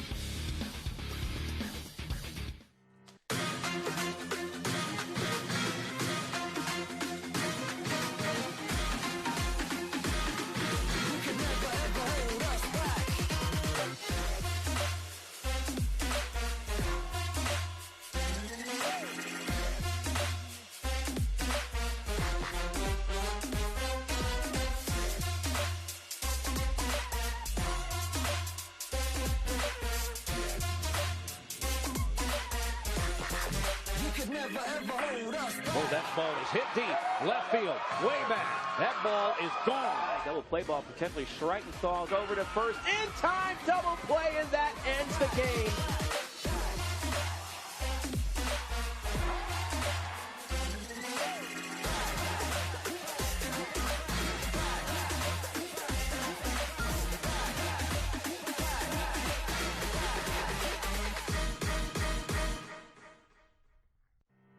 Now batting for the Huskies. 7-0 Houston Cougars as they are leading the UConn Huskies. This is day number 1 of the American Softball Championships against East Carolina, a winner earlier today. So the 6th seed has already pulled an upset over the 3 seed UCF 4-2. They await the winner of this game tomorrow at 12:30 Eastern. They'll play the winner of UConn and Houston. The day starts off again. There's a base hit out the middle. USF and Memphis started off tomorrow at 10 Eastern, 9 Central. So Kiwi McDaniel shoots one through the left side for a leadoff single. And that's the first leadoff man to reach base today so far for the Huskies. Good job of hitting there after Stockley getting that 3rd out to avoid the run rule. Remember, in run rules, it's 8 runs after 5 innings or more to give your team a chance. And now UConn with a good start with the leadoff runner on. Now it's going to be a bit up high. And let's face it, you've got 6 outs and a 7-run deficit. That's going to be a massive rally. Not saying they can't do it, but at the least, you want to go out with a bang, go out with a little bit of momentum with this youthful team before you come into the 2018 season. And you never know what can happen. 6 outs to go. You've seen crazier. Yeah, it's been a long time. I've been around this sport, softball. Yeah, stranger things have happened, trust me. And you never know. And next thing you know, you get a couple runs in, a couple on, and then it snowballs. 1-1 here to Cutler. 311 hitter this year. 1-1 from Hebner. She fouls it off. Cutler 3 homers, has 10 doubles, 15 driven in on the season. Again, Cutler singled back in the first, grounded out to short in the 4th. That's the ball that deflected off Hebner's glove to Garcia. Regardless of what happens here, this is valuable experience for this young UConn team. This is experience they can use to their advantage moving forward to next year for a lot of these players that have never experienced a postseason game. Chopper to second. They'll make the play at first, and it's in and out of the glove of Miller. They'll go to third, and they've got the out. Well, they end up getting the lead runner. An odd play as James, kind of a routine play over to first, just in and out of the glove of Miller. And when it got loose, trying to go to third, and they'll get the out at third base. Let's look at the replay. Little ground ball to second. James is there. Thought about going to second, but then goes to first. Miller just lost track of the ball. It was a simple throw. That'll be an error of Miller. But then I think UConn maybe a little overly aggressive there in the base running. Probably should have been better off staying second when you're down 7. You need base runners. But a good heads-up defense for Houston to see that. So it'll go down as an E3 over at first and a 3-5 put out at third base. So you've got Color at first with 1 out. And Stanley at the plate. Now down 0-2 in the count.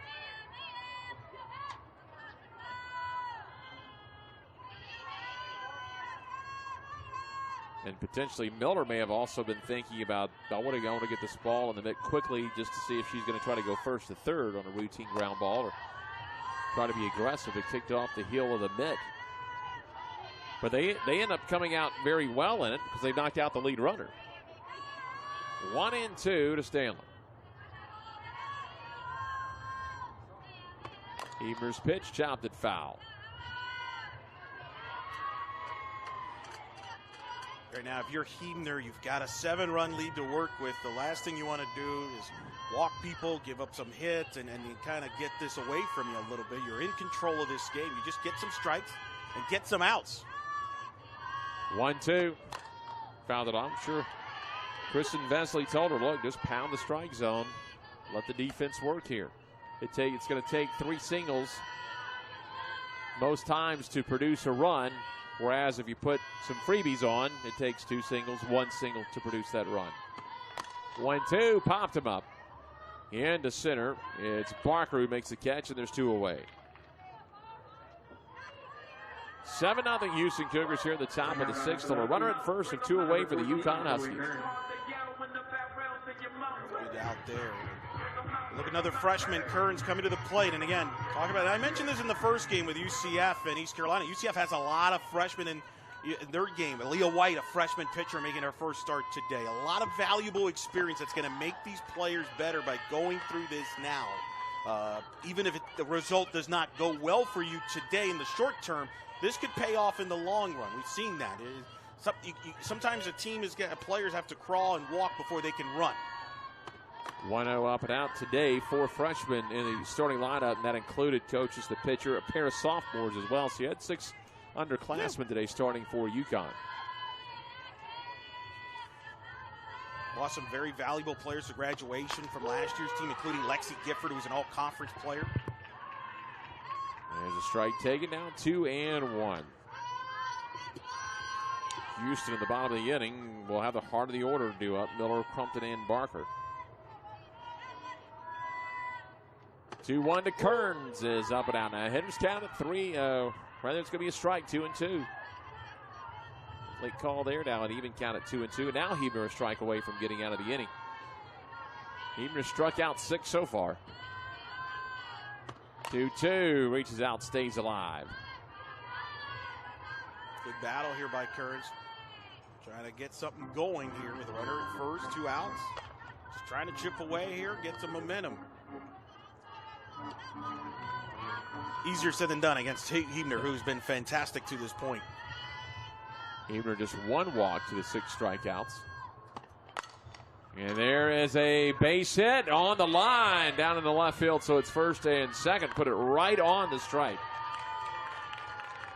Second time Kearns has been on base today, so they've got Cutler at second, Kearns at first. Valerie Sadal, who is 0 for 2 with the ground out, the strikeout. Good hit in here as she swings away, hits it to left field, dropping down near the line there for a fair ball. Good play there, and now 2 on, 2 out. And you mentioned this. Who knows what's going to happen here in the next 2 innings? But you're building momentum. You're not giving up. You're fighting still. You're competing. Just up and out 1-0 here on Sadal. 275 on the year, but a 381 2-out hitter. So you're saying she likes the pressure. She likes clutch situations also. 319 with runners in scoring position. So nearly 50 points higher when you put a runner in scoring position, and 106 points higher with 2 outs in an inning. 2-0. They're going to come out and talk to Hebner just to settle her down. I'm sure, going back to what we just talked about, going to tell her just pound the strike zone. You've got the 7-run lead. You got 2 outs here. If you give up a base hit for a runner, I know you want the shutout, but you still get out of the inning here eventually. Absolutely. That's the name of the game. Is get the outs, record the outs, and you're right now. You look at this situation. You got 2 outs here in the 6th. You're 4 outs away from advancing to the semifinal. That's the goal, is to get the 4 outs and, get some rest too. You got a quick turnaround tomorrow with the schedule the way it is. Semifinal against East Carolina, at 12:30 right. Potential to start time. So 2-0 from Hebner. Swing and a miss, just blew it past her there, let her high. Sometimes you just tell your pitcher, just throw your best stuff, throws and see if they can hit it. We just go old school. I'm going to throw it hard. You can swing hard. We'll see who wins. Sometimes you can overthink the game. 2-1. Into left field, just past the diving Garcia. And UConn's going to have to hold up. Nice job by Crumpton to get in there quickly. So bases are loaded for the UConn Huskies with 2 out. And Allie Hernandez coming to the plate. At least scheduled to come to the plate. She's headed back into the dugout. It looks like they may hit for Hernandez. Big, good job hitting there by Siddell. Showing her muscle there, muscling that ball into the outfield for hit because that ball was inside. And UConn with an opportunity here, Jeff. Bases loaded, 2 outs. All of a sudden, you're a hit or 2 here, and you're right back in this game. That's what we talked about. The game of softball is about momentum sometimes, and it could change on you in a dime. Jen McIntyre making the switch. And so the pinch hitter is going to be Devin Casaza, another freshman out of Reno, Nevada, and Galena High School. On the year 202. But here's what you talked about, Eric. 4 home runs. She has 4 of their 23 home runs. So one swing of the bat, and you got a 3-run game. Well, it's not an accident that she got picked to pinch hit here. This is it right here. You're digging into the bag here to get one swing and get right back in this game. That's what this is about.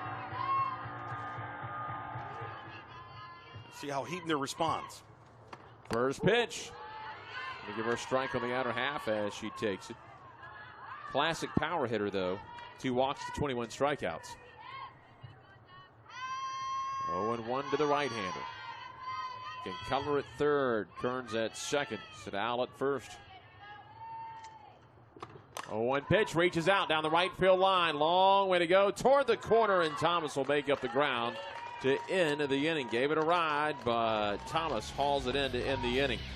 No runs on 3 hits. There was 1 error and 3 left on base. We go to the bottom of the 6th. 7-0 Cougars on the American Digital Network. We are American. The conference of opportunity. The opportunity to chase dreams. The opportunity to make your mark and change the game. Because that's power. We are power.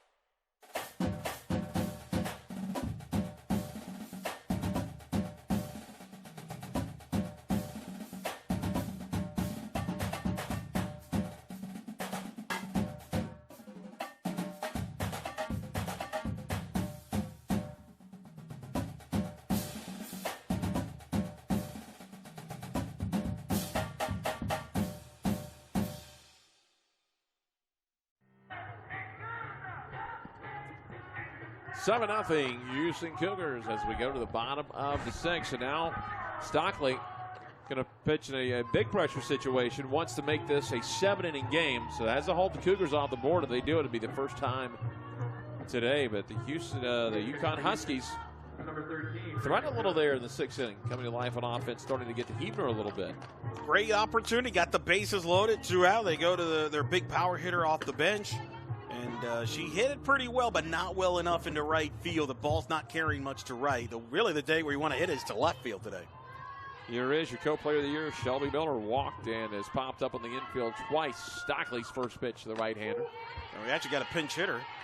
Rachel Hill pinch hitting here.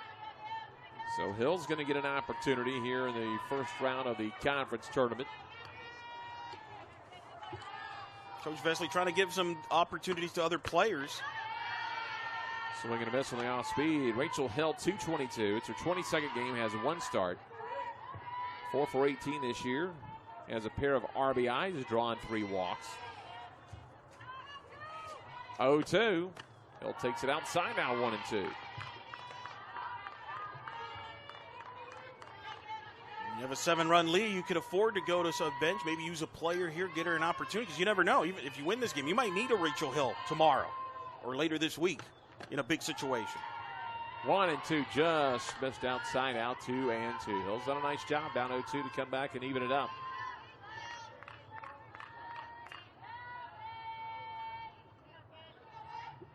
And a 7-0 Houston Cougar lead. Popped it up, left side, just into foul territory. Over from short is McDaniel to make the backhanded grab, and there's a 1 out.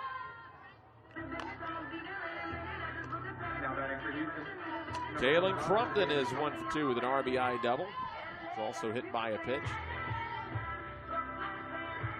So look at the defense set up there. Look at that range right there. McDaniel there getting that ball.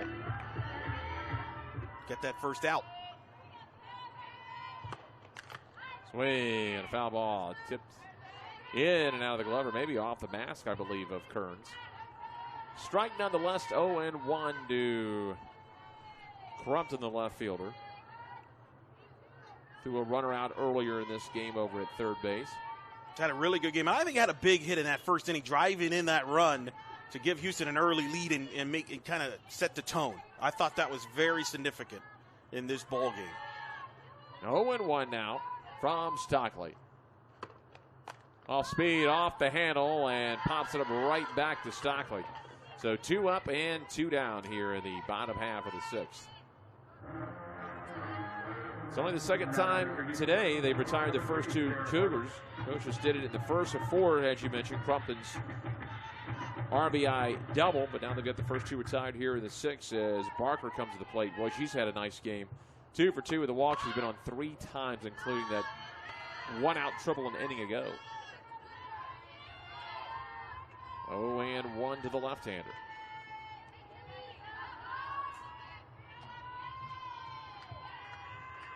Stockley's 0-1. Comes down and in. Now 1-1 count. If you're Stockley here, you're trying to get this 1-2-3 inning in case it is your last inning of the year, and on a positive note, and give your offense another chance. You saw that you threatened in the 6th, so maybe you get a chance to threaten in the 7th. 1-1, ground ball to short. Over to first in time on a bang-bang play, and that'll end the inning. No runs, no hits, no errors, nobody left on base.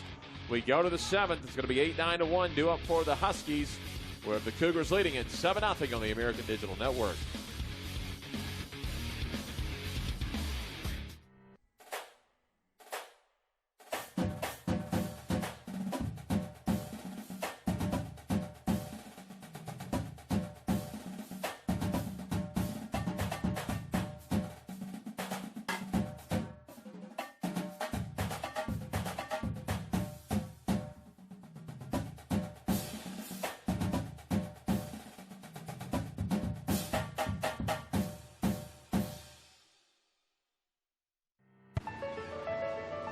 This is a classroom.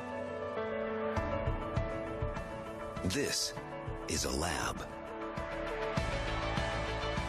This is a study break.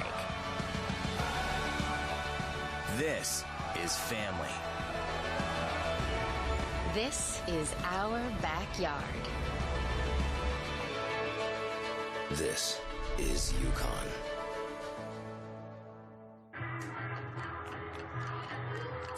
Well, we go to the top of the 7th. The Houston Cougars with a 7-0 lead over the UConn Huskies. Last chance for UConn, and they've got Bates, Nakaba, and Townsend 8-9-1 scheduled to come to the plate here. Ebner looking for that complete game. It would be the 14th of the year. If she can get it done early and not get in any kind of trouble here. First pitch is going to be low, 1-0 to Bates.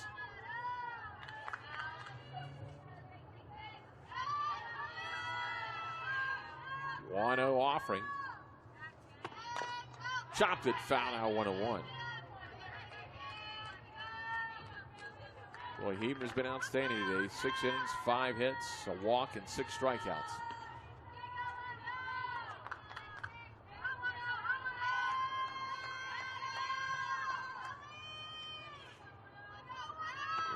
One reaches out, slow roll to the third. Baldridge quickly to first in time. There's one away.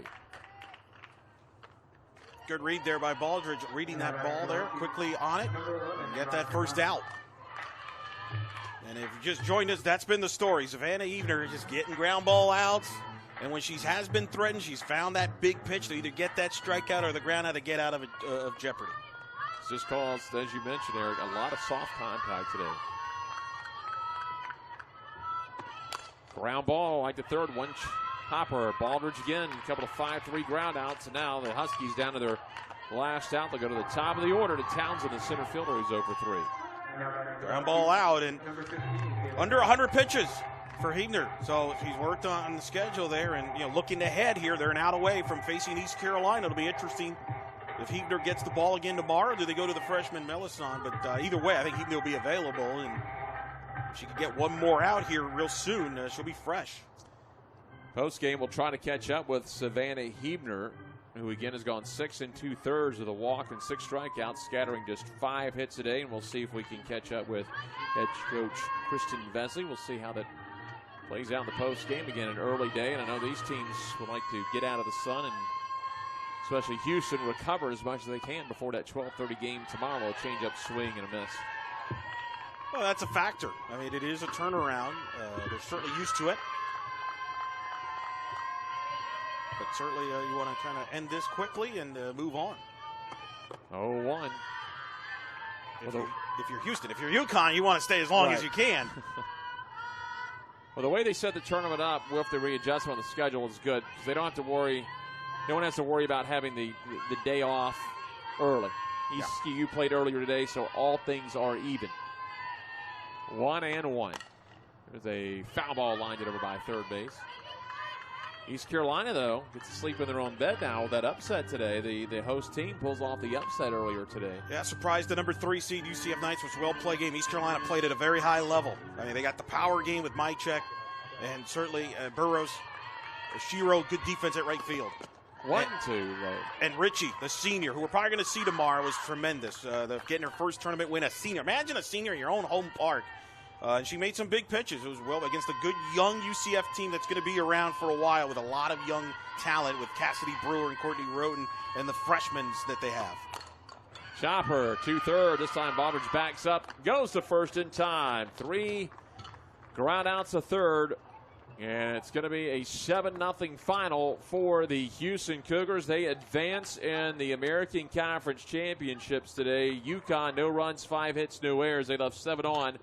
Houston, 7 runs, 6 hits, 2 errors. They left 7 on as Huebner ends up tossing Eric her 14th complete game of the season. And she was masterful. She showed why she's a first-team all-conference player. Could do it all, and it was just lights out from the get-go. Pounded the strike zone, kept the ball down, induced a lot of ground ball outs, and had big strikeouts when she needed it. She was fantastic, kept the UConn hitters off balance, and certainly had an offense that just chipped away, and had big, timely hitting with runners in scoring position. An impressive performance for this Houston team, as it showed why they're the number 2 seed in this conference. Houston wins their 29th game of the year against his 24 losses. UConn will end the season at 17-31 this afternoon. And again, an impressive 7-0 win today by the Houston Cougars here in the opening round of the American Conference Championships. And again, Savannah Huebner will join Haley Outen here in just a second. Looks like Kristen Vesley down there as well. So let's go ahead and go down to Haley Outen. The head coach. Coach, congratulations on this win, a 7-0 win here in quarterfinal action. What were you happy about with your team's performance today? Energy. They came out, they played hard, they played early. That always is something we strive for, and they executed today. It seemed like a pretty balanced offense for your group today. That's probably a pretty good sign here for the rest of the tournament, wouldn't you say? Absolutely. We have some things we need to work on offensively, making adjustments a little earlier, but very happy with the kids stepping up. What did you like of Savannah Huebner's performance today? 7 scoreless innings, a great outing to get things started. What did you see from her today? she competed. This kid is unbelievable when she wants it, and she's showing that she's here and that she's making her little run for pitcher/conference player here. And tomorrow you'll meet the home team here, East Carolina. Just faced them a couple of weeks ago. Were able to sweep them at home. What did you learn about them last time out? Man, they will swing, and we really love that. It's going to be a good competition tomorrow. All right, thanks a lot, Coach. Savannah, we'll have you here next. Congratulations on this win. How are you feeling out there today? Pretty good. I was just trying to throw hard, which is what Bess always tells me to do. If I'm not throwing hard enough, she'll just yell from the dugout and just tell me to throw hard. So that's what I just keep doing. Pitched a really solid game, got into a little bit of trouble maybe there in the 6th inning when Coach came out. What did she say to you? How did you kind of just stay in there and fight through that? All she really said was that she's just trying to break up the momentum, and I was like, nah, we're okay. Don't worry about it. I got you. As the 2 seed in this tournament, you guys are obviously playing some great ball this time of year. We're pretty successful in the all-conference teams just as a whole today. What is your team's mindset here in the conference tournament and hoping to keep this postseason alive as long as possible? We're just trying to come out and win, and we just want to keep advancing to the next day and just kind of keep our season going as long as we can for our seniors. All right, thanks a lot, Savannah. We'll see you out here tomorrow. Good luck. Thank you. Thanks a lot, Haley, as she's just joined by Kristen Vesley and Savannah Heber. Eric, a pretty complete performance today by the Houston Cougars. No question about it, and you heard Coach Vesley mention it. A lot of energy, and they were ready to play. They didn't take UConn lightly, and they're ready. They're ready to go, and now they'll face East Carolina. That's going to be a tough game. East Carolina with the home field and a lot of experience. Should be a good one tomorrow. And despite the loss, a lot of youth for UConn. They've got a bright future ahead. A lot of talent, young talent for UConn. Coach McIntyre's really giving this UConn program in the right direction with some help on the way, with facilities perhaps on the way in the next couple of years. Well, the 2 finals today. Again, Houston, as you just saw, wins at 7-0 over the UConn Huskies. Earlier today, it was ECU over UCF 4-2. Those teams meet tomorrow, 12:30 Eastern, but we'll start the day off tomorrow at 10 Eastern, Memphis and USF. An outstanding day 1 of the American Conference Championships for my broadcast partner, Eric Lopez, everyone behind the scenes on our staff. I'm Jeff Brightwell. Thanks for joining us for day 1 of the American Conference Championships.